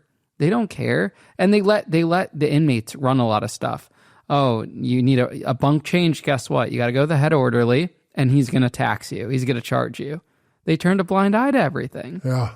And just how all the politics and the gangs and everything. I mean, I was in the Fed, so it's a little different, but it's insane what they do. But there's no reentry. They still have outdated posters of what jobs you could get, as a felon, which is like a list of like 10 or 15 names. The job I got at Whole Foods after prison wasn't even on that list. It's just, it's so wrong. And you hear these stories about, I mean, look at how many guys there are that wouldn't have done what you've done. Imagine I was in that prison. I can't fight 4 guys. I wouldn't even have fought like that at that age. I didn't have a choice. Yeah, but you're also massive. I know those guys are idiots for even messing with you. But everybody laughed at him and said, we told you not to fight him. Yeah, you're huge and you had that reputation. But look how many guys that are young that go to prison and they just swallow those guys up. I seen it, man, and it's sad. You seen it too. It's sad, man. That's why I didn't like those guys. I walked right up to those warrior guys, Aryan Warriors. I said, you guys talk about white power and taking care of your people and all shit. I see you take these young white boys that come in here. I mean, you could tell that they're not fighters. They're not street thugs. And you go up and tell them, hey, I want 10 soups a week or you can get your head caved in. We'll protect you. Nobody will touch you.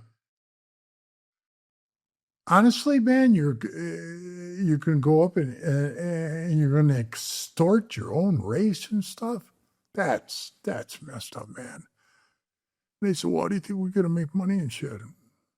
I said, I don't want any part of it. I don't want any part of it. And there's some, there's just, yourself, man, there's just the weird guys that are around, man. Guys that,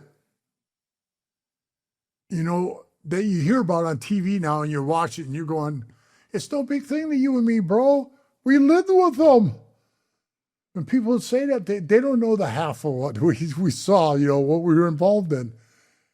Somebody said to me just yesterday, what was prison like? I said, I don't have time to talk to you about it. Okay? I really don't have time. But I could say 3 words that sum it all up. Waste time, gay.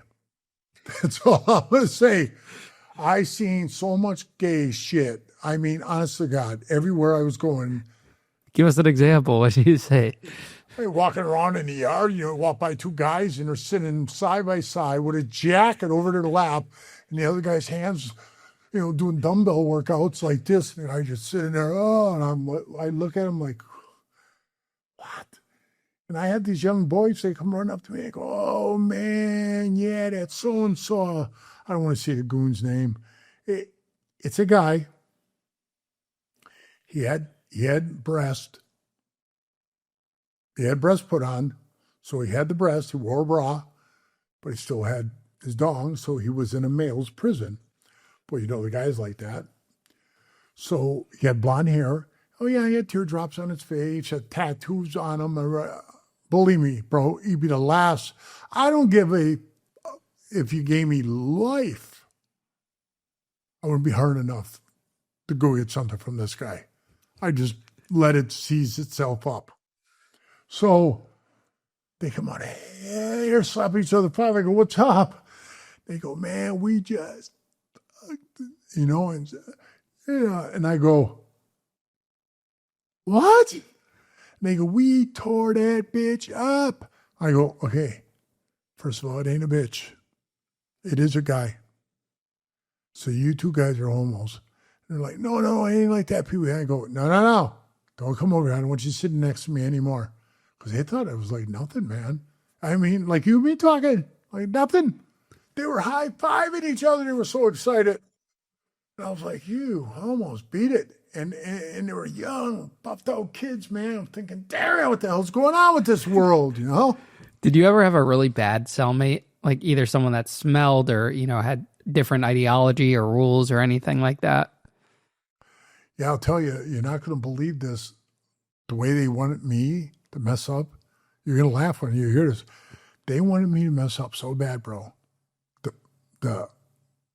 At my parole, that they had me in a cell with a guy, and I don't care if he's watching this or not, you know. I loved them to death, and I said to him, whatever's in my tub, you help yourself, it's yours. Bought him sweatshirts, pants he didn't have. He had a family, but they had no money. And he worked on the oil rig, so you know, he made money. The only reason he was in that unit, we were in a dropout unit of all gang members, which was crazy, bro. Because believe me, there were stabbings going on and everything in there. Not the other ones, because those were all snitches, child molesters. So we were in a PC yard in a dropout gang unit. How weird, huh? We go out by ourselves. When they let us out, no other units came out. So when you would see a norteño and a sereno in there, they had to be like, cool, man, cool, we're out. But my cellie, the little norteño guy, he told me he was a general, man. He had the big stars on his neck. He said, I'm a general, man. He's active. The only reason he's back there is because if he goes out in the yard, the serenos are going to get him because there ain't no norteños out there. So, you know, out of the wild blue one day, he says to me, and I didn't put this in my book. Matter of fact, I really never told anybody this. And he says to me, hey, you know what? I could really put you over good. I said, what do you mean? Now take it, bro. We get along. We're good. We're friends. I've helped that guy more than you can imagine. Tennis shoes, everything. I mean, I could go on and on. This is what he says to me. I'll tell you, man, you know what all I'd have to do? Go downstairs to the CERT and tell him that you just hired me to do a contract murder on a Hell's Angel when I get out of here. And I'm going to be perfectly honest with you, Ryan. I just stood there staring at him like I'm staring at you. Like, I say, I just was like, what the fuck did you just say to me? Why would you say that to me? Why would you say that to me? Why? I mean, that's a straight up threat. Because, if you go out and do it, they're going to believe it. So they're going to investigate it. I'm not going to get my parole. It was weird, dude. I can't explain it to you why he did that. And I was with him the whole time I was there. When I got out of the hole, I told you he carried my bucket of it. I was with him the whole time. Dude, man, I thought it was gay because, I have neuropathy. I can't feel my feet or anything. So I don't want to clip my toenails because when I would put the clipper on there, I didn't know if I had skin or the toenail. So I'd snip, and there goes the head of my toe. And I'm bleeding all over the place, So I said, man, my toenails, man, I can't. He goes, you want me to cut your toenails? And I was thinking, how weird. I never had another guy cut my toenails. I told him, oh, no. And he goes, come on, man, knows what, I'll do it, man. I said, all right. And he did it. He was cool about it. He did it. But when he said that, I'm sorry, man. I had to draw the line in the sand and say, hey, you crossed that line, motherfucker. You should have never threatened me like that. Because I never said nothing like that to him. I never even talked to him about it because he wasn't in the club. He didn't even know about the club. So, caseworker, like he said, saw me, was walking through the yard when I was there. And I said, hey, Riggs, I need to talk to you, man. And he goes, I'll call you up to my office. So I said, okay. He calls me up, and I tell him, and he said, oh, man, he runs the name. He goes, oh, man, you know why he's doing more time? He's doing 8 years in here. And I go, no. He goes, because, he's trying to extort his old cell. He's trying to get money out of him. He wouldn't give him any. And he sent his friends over to the guy's grandma, and they beat his grandma up. And I was like, wow, this dude fucking crazy, right? So I said, hey, I just don't want to be a part of it, man, because if he does that, you know what I mean? It's gonna. And he goes, yeah, I'll get you out of there. So what he did is move me out of there to the unit next door. I was from A to B, and it was cool because I told him, I says, dude, is there a bigger cell or something? And he goes, bigger? I said, my head is up on the wall, and my feet are touching like I'm in a pine box. Yeah, you're a big guy. And bro, I was seriously with a bad neck. I hate to sound like some pussy crying about it, but I was like this. What? When you talk to me, you call my name, and I'd be like this. What do you want? Because my head was on the wall all night for 8 months. So it was longer than 8 months. It's probably about a year. Yeah, about a year, my head on the wall. And he goes, I get you a bigger cell. I got you the handicap one.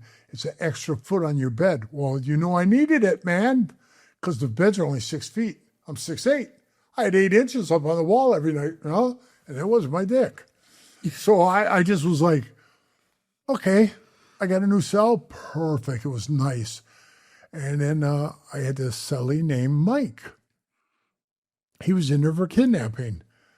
And he had no money, bro. None. He was wearing socks where all of his toes were hanging out. Sweatpants had a hole probably about this big around in his crotch. Where I told him, hey, if you're going to sit up on your bunk, don't sit with your legs wide open because I don't need to see your junk. You know what I mean? He was about your size, but half your build. I mean, he was a twig, he was skinny. He wasn't, no muscular, nothing. So he was in there. He had a sister. Nobody helped him. I bought new sweatpants, new socks, new sweatshirt, gave him food. He said, hey, can I have some coffee? He was a coffee drinker. And I said, yeah, go ahead, man. I said, help yourself. Well, man, after a while, I never drank coffee until I went to prison. And then when I started drinking coffee, it would be 1 cup a day. That's it, hot coffee, and put it in the microwave. Well, Mike was, drinking 4 or 5 cups a day. And I usually buy coffee like maybe once a month. I'll buy once a week. I told him, hey, dude, you're getting crazy with the coffee. You better slow down on the coffee. And he goes, oh, okay. I said, ask me before you take any. So one morning, I don't go to eat. I make my own food. I have my own oatmeal, my own shit, man. I don't eat your stuff. And I'm laying like this on the pillow. I crack my eye like that, and I look. I see him pull my tub out. I see him take a spoonful of my instant coffee, put it in his cup, close the bag, push my thing in, and he goes. I don't say nothing. He comes back. Oh, I said, how's breakfast? He was good. I'm eating my oatmeal, right?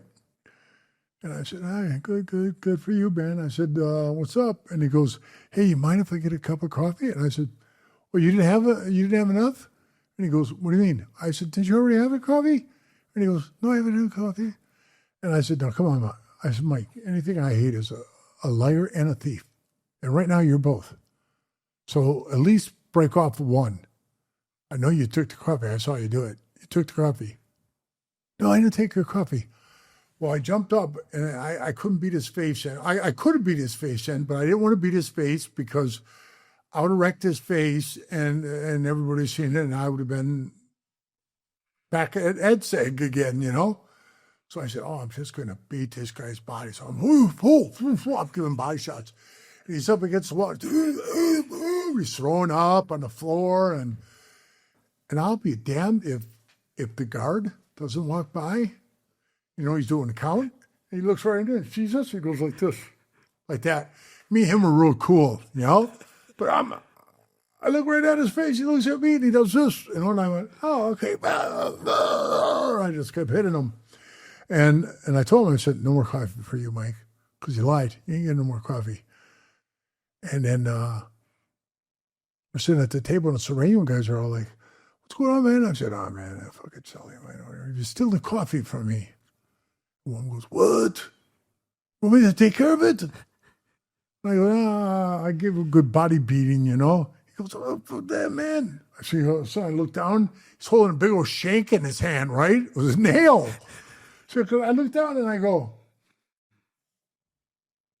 are you fucking serious, man? You're going to stab him for some coffee? And he says, I would do it for you, man. You're my bro. I said, listen, I've said this to you once. I'll say this to you again, bro. You came in here doing 12 to 30 months for some stupid little thing. And you've been here 13 years. I said, if what I say to you right now doesn't sink in, it never will. Stop stabbing people. He goes, well, I wanted to join the Serranos. They may, you know, I stabbed a guy. I got 4 years added on to my sentence. Then I got in a fight with another guy, stabbed this other guy, and then he gave me another 3 years. I go, you motherfucker. You know, he's been here for 13 years. Came in doing 12 to 30, bro. Can you believe this? And I looked at him and I said, you are crazy, man. And you want to do it again for coffee. And he goes, no, I'll get rid of it. I said, get rid of that thing and don't tell anybody. Just get rid of it on your own. Do it. Don't tell nobody. And he goes, okay.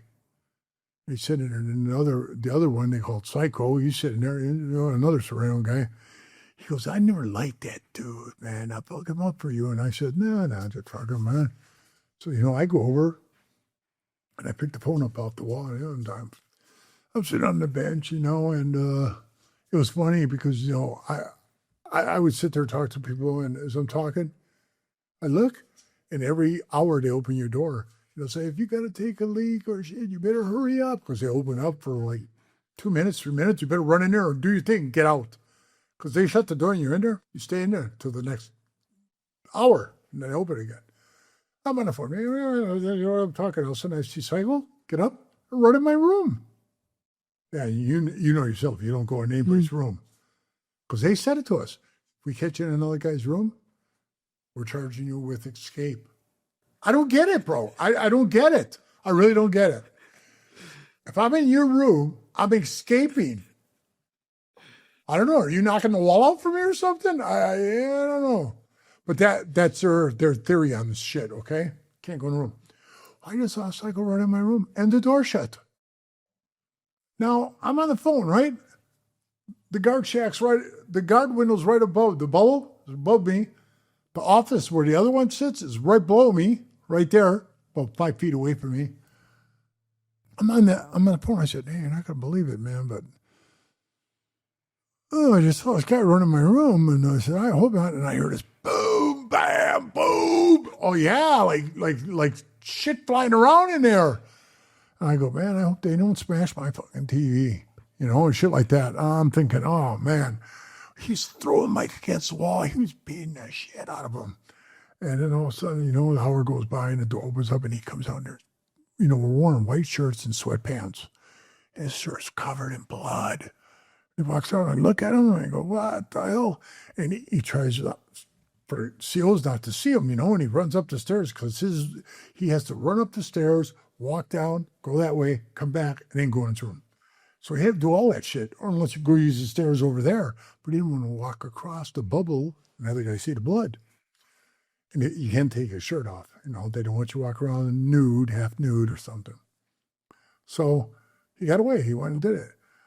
I go inside, bro. Mike's laying on the fucking floor. You know what I mean? He's beat up pretty good. He's got a big old fucking shiner. He's beat up good. I set him up and I go, Mikey. He goes, oh, man, I tried to fight back. He was too much for me. And I said, just forget it, Mike. I says, I didn't ask him to do that. He did that on his own. I don't need anybody to beat you up. I do my own shit, So I don't want you to think that I did that. And he goes, I'm just going to lay down. I don't feel good or something, And he lay down on the bed and there was nothing broke. He didn't have a TV, naturally. I told you, he had nothing. He would watch my TV with me. I would just like put the headphones so we could both hear him. And then he was an all right guy until, how it is, man, until that day when you fuck up, you do the wrong thing. And then, shit, I'm standing there and the door opens up, and I'm sitting on my bunk watching my TV. He's laying on the bunk up there. They go, hey, Mike, we want to talk to you. It was a lieutenant.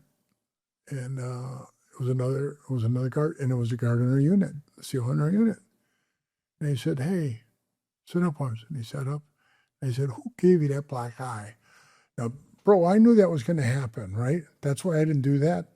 I told you I hit his body. Yeah. He had this big old black eye. It was all yellow and black, and he was blood in his eye. Naturally, no. They looked at me. They said, "Do you hit him? Did you hit him?" And I gotta tell you, this is fucking weird. I said, "No, I did not hit him." And that's all I said. And Mike goes, "No, he didn't hit me. It was Psycho up in the top. He came in and ran in there and beat me up."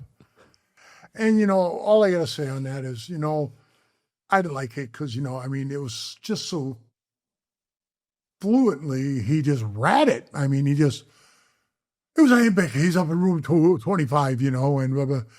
I was like, damn, man, you did that? That turned me off. So I was like, I ain't giving this guy shit anymore. And then he got scared because, he snitched on it and all the other guys were going to get him too, this other Sereno guys. So next day they said, hey, Goldsmith, you get your parole, right? Did you get your parole? And I said, yeah, I'm supposed to be out here next week. And this was like on a Thursday, right? They said, when? I said, I get out, I think, next Wednesday. I leave on a bus. They go, oh, okay. You got another cellmate coming, Well, I said, okay. So they said, you're going to like this one. He's a real fighter, right? And I heard about this guy on the yard. Matter of fact, they call him Tyson, after Mike Tyson. And they call him Tyson because he whipped two of the Aryan brothers together with their asses, man. And he was training for the Olympics, boxing. And his girlfriend, who was a stripper, daughter, said that he slipped his finger in her. I'm just telling you what he said. Slipped his finger in her. She told the police. He even said, hey, look at that picture. That's not even my hand. He said, it wasn't me. Swear to God, Pee Wee, it was not me. But you know what got him convicted? And the only way I can say this is he was black. And the other guy was black. So he said it. I didn't say it. He said, even her daughter likes chocolate. Right? Because she dates black guys, and then her daughter did. So whoever stuck his finger in her, whoever, her daughter was minor, that's why they threw him in there. Screwed him out of the Olympics, everything. But you know why they put him in there, right? Because he was whipping everybody's ass in the yard, and they were hoping that God, me and him would go at it. Then they could fuck my parole off. And I was thinking to myself, oh man, I ain't the greatest guy to get along with. Not with this, This ain't right, because they don't even do that in person. You know that, right? Mm-hmm. So when he came in the room, they made me stand facing the wall, Then they said, okay, turn around. I turn around, I see him. I got to tell you, when I turned around, I was like, I know. And he says, I'm as surprised as you are. I said, you must be Tyson. He goes, yeah. He said, I think they want to see a really good fist fight. I just looked at him. I said, are we going to give him one? He said, I don't really want to mess with you. You're a big boy. And he was smaller. He was lightweight. And I said, you got any rules that you want to say about being in here? I'm only going to be in here another week. He said, hey, I'm real clean, man. I'll scrub the floors. I'll do my time. You do yours.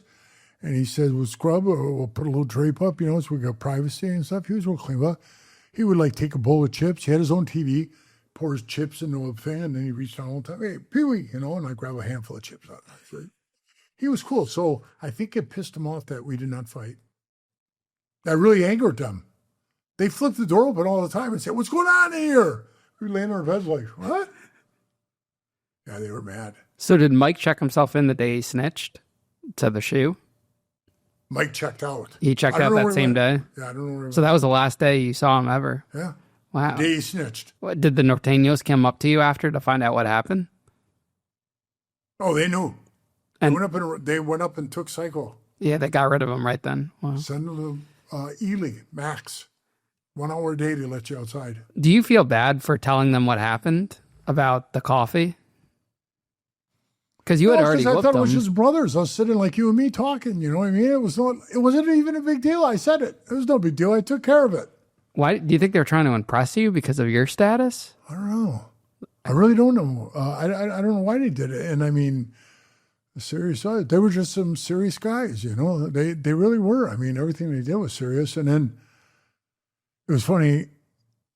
This radio guy says to me, "Hey, Pee-wee, man, give me a TV when you go."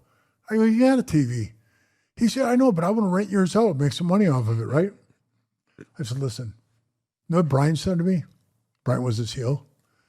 "Look, bro, he was a twin. The Ving Rhames, the actor, the guy who was in Pulp Fiction, the big black guy. Oh, yeah. Twin. And everybody called him that, and he'd get angry. He'd say, "Don't call me that. I'm sick of people calling me that." That's how much he looked like him. So, and he was, he was cool with me. He was really cool with me. And he told me, "It's going to be the best day of my life." I said, "What's that?" He said, "Day after you leave." I said, "Why?" He said, "I'm going to go around and collect all the shit you gave away." And I said, "Why?" He said, "Because you can't give that shit away. It's got your back number on it. That's why it's clear." And I said, "Oh, come on, man. You're talking about like a shaver and headphone." "I'm taking them all. He said, "You see what I got last night?" And what he got is I was the only one in there with Nike. I had Nike shoes on, flip-flops for the shower. Everybody else had those prison orange ones, but I had Nikes. I go in there with my Nikes on there, And I come out, and this guy named Cass goes, "Hey, big white boy," he goes, "Come on, give me those fucking Nikes, man." I go, "No, not right now. And he goes, "Come on, man, nobody's seeing. I just came out of the shower and stuff." And I go, "All right, man." And we're sitting there watching. He didn't see it.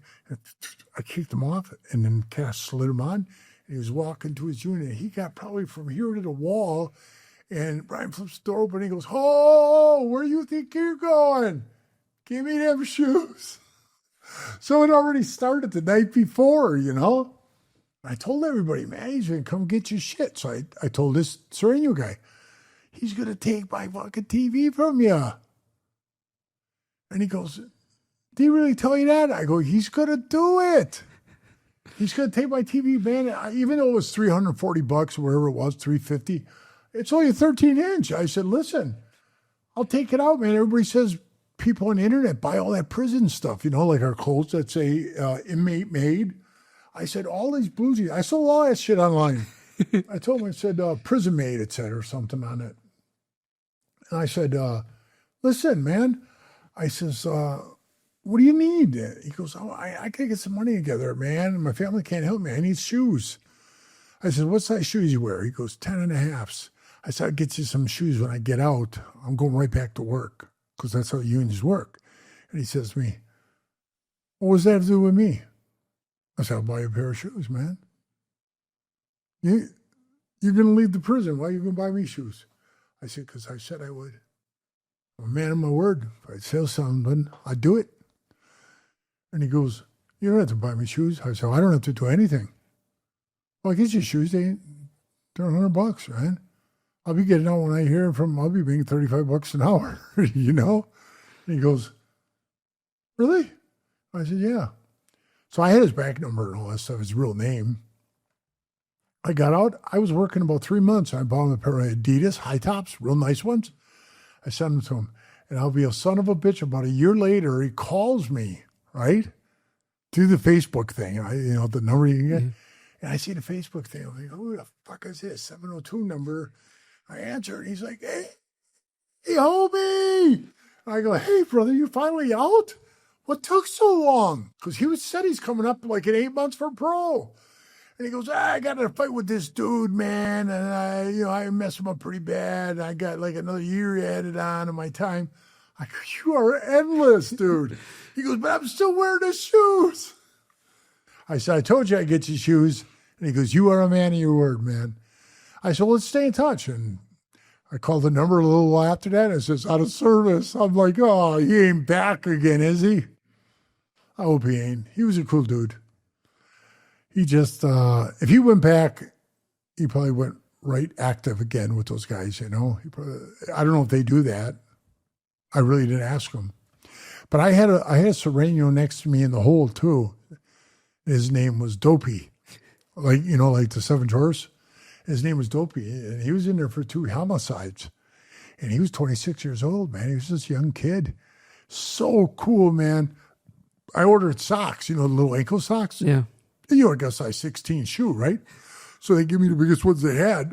They were like toe socks for me. So I said, Dopey, these socks fit yet? And he goes, yeah. I fling them out with the kites. You grab them, pull them under his door. And he goes, thanks, bro. I gave him that, and I throw him soups all the time and shit. He was so cool at night. He'd throw me headphones. I plug them in, and he had a CD player over there playing. I could listen to music because I didn't have one at the time. I didn't have my TV at the time either. They didn't give that to me yet. And I would just sit there and listen to his headphones. It was cool, man, because the only thing I think that really pissed me off was when I left it, the SEALs went through all your crap, going through it. And I don't know what the big freaking deal was, Yeah, because you're leaving. Yeah, I'm leaving. Leave me alone, man. They pull out a handful of addresses that I had of the brothers I wanted to write in there, and Dopey was one of them. And they took them all. They said, oh, you can't take these addresses. And I said, what? They took them from me. I didn't know his real name. It was on the paper he wrote. And then Dopey, I knew Dopey, but man, a lot of those guys, I didn't know their real names, so they had nicknames. And I know Joker reached out a couple of times, trying to find me and stuff, but I just couldn't hook up again after that. Do you think that gave you another sense of brotherhood after losing the Hells Angels brotherhood? Some of the guys you would meet in prison? Or is it not comparable? No, I think there's pretty much a lot of backstabbing there, too. I mean, they'll tell on you just to get out early, man, And the ones in the kitchen couldn't do it because we were all stealing, every one of us. But just, like stupid shit. If we were all tied down with the food wrapped on us, because, first we wrap ourselves in cellophane, then we put the food on us because it's frozen, turkey. We slice it in a slicer. It's all ready to put on your Sammy. And then we wrap ourselves another time with this cellophane. Sometimes they wrap you so tight, I'd be like this. I can barely breathe. I mean, really, I was like hyperventilating. Oh, wait, no, like, man, this dude put this tape on too tight, and I couldn't even get my fingers under it, man. It was bad. I'd have to have Mike jump out of bed and rip the shit off. But, yeah, we would take the food down there, and some of the guys would get in a fight. And we're all taped up on food, ready to go. There's a room. He'll say, okay, open it up and let us go in there. And then we change out of the white pants and top and shit into our blues again to go back to our cells. And in the changing room, two of these dudes started getting down, man. And the one wore a glass like you, but they were the wire ones, the wires, the wire rims, they'd look like a cheap glass, not like yours are sturdy. It's all the glasses I use to read are like yours. So he pulled his glasses off and he broke the end off. So, he had the thing up. He's stabbing him in the neck with it. And I'm standing there and they're fighting probably, I don't know, 20 feet from me, 30 feet. We didn't have that big of a room. But here's what I'm picturing, bro. You know it. SEAL's going to come in screaming, get against the wall. All of us are against the wall. They search you? They're going to strip search us, yes. And we're going to be loaded with the meat. And we're going to get another charge, So I was like, fuck this, man. I pulled my shirt off, my blues. I was dressed. I was ready to go. I ripped that plastic off. I ran over, took all my meat, threw it in garbage, and then put my shirt back on. And then one guy's, he's bleeding all over his neck and shit. And the guy comes in, the CO, and he's like, hey, oh, you guys get against the wall. Hey, man, I didn't give a shit. I was cleaned out. You know what I mean? I had nothing on me. I was like, I'm good to go. And there was a couple other guys cleaned out too, ran away. But the ones that didn't, they lucked out, man, because he didn't call any other cops. He just grabbed the two guys, handcuffed them, and grabbed them. He was a, MMA fighter. Mm-hmm. He was super cool. I seen him when I got out at a restaurant. And I was eating, and he saw me, and he goes, hey, brother. He was real cool. He worked in the kitchen. You all right, brother? Gives me a big hug and shit. I say, hey, what's up, man? And he goes, I says, how's it out there? Same? He goes, I don't work out there anymore. I couldn't take it anymore. They don't pay enough. Insurance sucks. All that shit. And I said, oh, okay, man. I says, I just told him, hey, nice seeing you again. And that was it. But he was cool. He didn't pat none of those guys down. He didn't search us or anything. So they got away with the food. I could have kept my food. We used to take the Keefy coffee bags and put the chickens in, the half chickens on chicken day. And then also they had like the milk bags for the dispenser. We would stuff them down our pants, tie them up, and walk them out. It's fun time. We would eat it. We would eat the extra chicken. We didn't give a shit because there wasn't much left. Mm-hmm. They'd always say, there's no extra. There's no extra. There'd be an extra for the guys who clean the kitchen. We'd be eating the stuff. And I would always take this big container that's filled with sour cream, and I'd wash the thing the best I could, get all the cream out of it. And once the cream was out, I wanted to make it like extra clean. And they had boiling pots, that throw shit in, fucking big pots and shit. The water's boiling. It's actually jumping out of the thing. That's how hot it is. I throw my plastic thing in there and float around, and it gets so soft it almost like disintegrate. And I'd have to grab a broom handle to stick in there, right, to pull it out. I grab it. I couldn't squeeze it or anything because it would collapse. And then I'd let the molecules, get cold again. And bang, it's a hard thing. And then I'd fill it full of ice. And I'd drink, water out of it.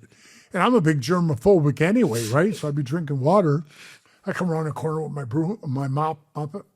I look, another inmate, drinking out of my water. I run over, hey, dude, you just drink out of my jug? And they go, yeah, is it okay? And I go, no, it ain't okay, man. Don't be drinking out of my jug. And they're like, oh, I got germs? I go, I don't get a fuck. I throw it in the sink, throw it back in boiling water again. Boil it, pull it out, do my whole thing again, And then it was like, I don't drink Pee Wee's water, man. He thinks we all got germs. You do, you fuckers. Everybody out there's got hepatitis, or something. Isn't it crazy to think about that this was your life for a part of it, Right. That you did a few years and Testing me for TB all the time. That scared me. Yeah, because they would come in and the only spot on my arm is clear as that. So she poked this right here to watch to see the dot come up. Can't see it anyplace else. So she see my little dot on his head. And I said to her the third time, why do you keep testing us for TB? Somebody got TB? There's a little breakout of it in prison. I'm thinking to myself, oh, please, God. I want to leave here whole like I came in, because we had the AIDS guys, the two AIDS guys, they would always sell together to keep them together. Yeah, I only got tested once, or like when you go to a new prison. But Tested for TB. Oh, they tested me 3 times? Yeah, I think I only got it once. 3 times, me. And then I think that they tested, they drew blood on me twice. And the second time they drew blood, they said, hey, you're diabetic. And I went, no shit. I told you that 11 months ago when I came into the prison.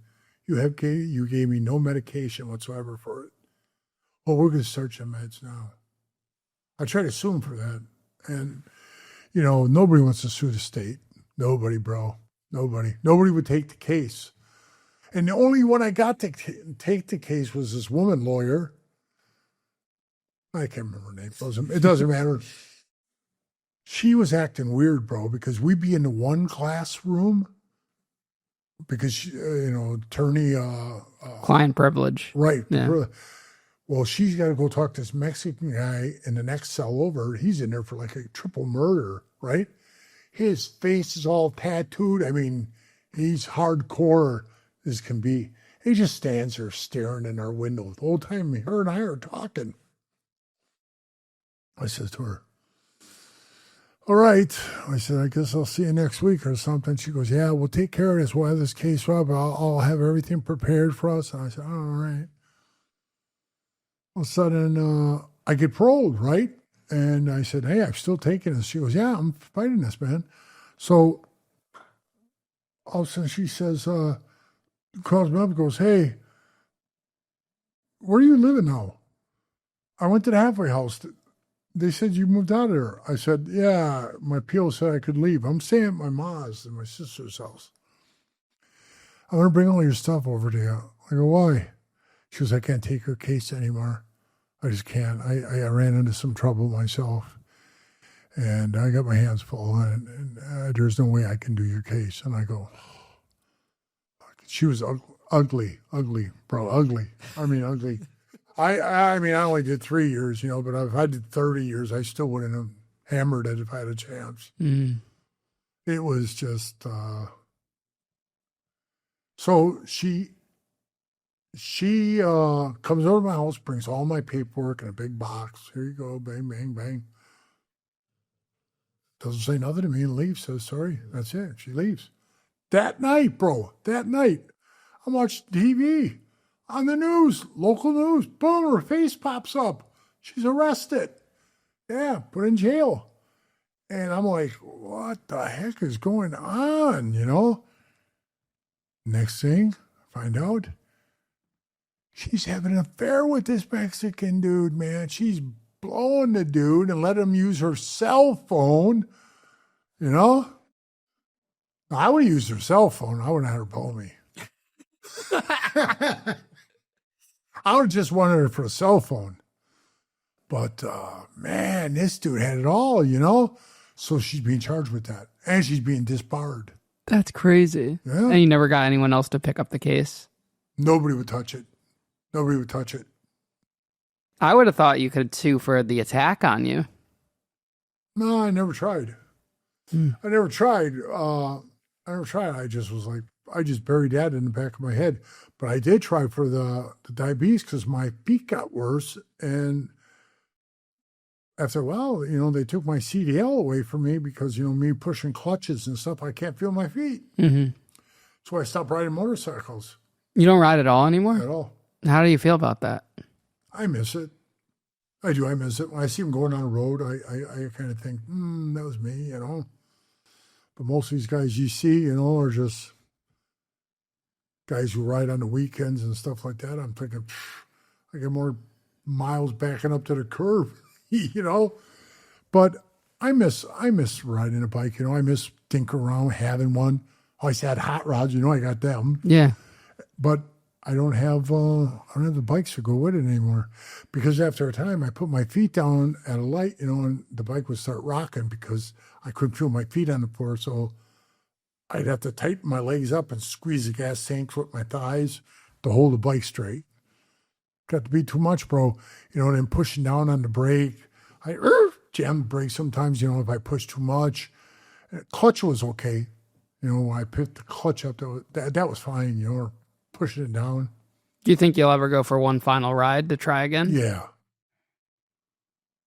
I didn't even tell you, man, they were trying to put my driver's license. When, recently? Yeah, about 2 weeks ago. Why? Because of the neuropathy. He told me so I'm the a danger to people in the street, that I can't feel the pedals, and then I'm going to ram into you and kill you, because some guy in Arizona did it. He ran into a crowd of people and killed 3 of them. Well, if I'm going to run into a crowd, I'm going to kill more than 3. No, but I'm just saying, with me, bro, you know, I told him, don't take my driver's license, man. That's all I got. You seen that pretty red thing in the crowd? Hey, don't take my driver's license, man. Hey, you drive that just fine. I saw the video. Yeah. Yeah. So I was like, hey, man. She said, if we were in California, it'd be pulled already. I said, well, we're not. He said, would you think about driving with hand controls? I said, no. Wait, they fix the car to switch that? Like they customize it? Yeah, you drive and brake with your hands, no more feet. And I said, I don't think I want to do that. He goes, why? I said, because I don't walk on my fucking hands. You know, they're not my feet. I'm not going to drive with them. So they put me in a simulator, and I'm like, I'm driving this thing. And I got to tell you, I don't know why she said it, but it happened. She says, you might be a little nauseated or you might feel sick. And I was like, from a simulator? So I get in a simulator, starts moving, man, I'm driving along. Man, next thing you know, it shows your speed. You know, you're up to about 55 and the speed limit is 55. So I'm on like a 2-lane road with the walls on each side of me. So she's going, watch out, don't hit that wall, don't hit that wall. So you know me, I'm trying to keep it. And in the meantime, this hand pushes that thing down for the gas to keep me going. Man, I drift over a little bit, all of a sudden, an ambulance flies by me, almost sideswipes me, right? She goes, hey, you got to watch out for that. This is like regular driving. And I say, yeah, okay, you know. And then all of a sudden, a mail truck pulls out in front of me, U.S. mail. And I mean, he's like that all over the road. And I see him, and, you know, I'm doing like 50. And I see him, and she goes, look out. She yells, look out. And to stop, you go up. So, you know, I jam my handle up so hard it hits the dash on a simulator. Pow. She goes, well, you don't have to put the brake on that hard. I go, listen, I don't walk on my hands. I don't know how my hands feel on these pedals. I don't like it. I don't like it. I can't do it, man. It ain't for me, okay? So she says, you got to do this to doctor. I said, I don't care what he wants, you know? She said, just, you know, keep driving. And she said, we'll get through this. And I said, all right, man. So I'm driving. This guy walks up, and I start slowing down, and he stops, like he's waiting for me. And she goes, yeah, you got to watch these people. And I speed up. He walks right out in front of me. I run him over, right?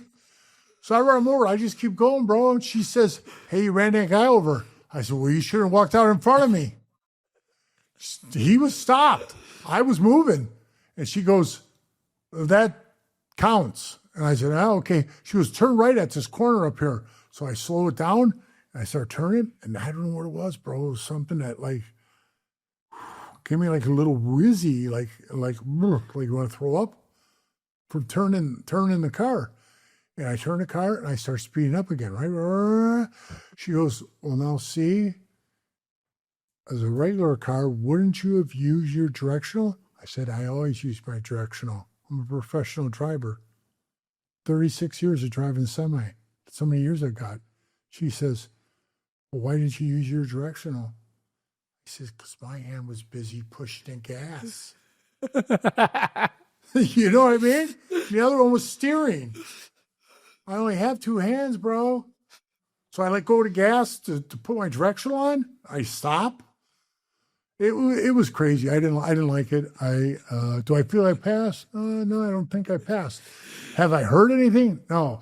So I'm not going to call them. I ain't going to go back. Well, Pee Wee, I appreciate the opportunity to sit down with you again. Right on, bro. This was Anytime. great. Yeah, this was so much fun. And yeah, you're a great guy. And like we were talking about earlier, you come in here, you talk for 2 hours, do almost 3 hours on an interview, and now we're going to talk for another 3 hours off camera. Right. Got to get a picture of my car before you go. Yeah, I definitely will. But yeah, we'll have the link to your book in the description of this episode, and everyone go check out the book.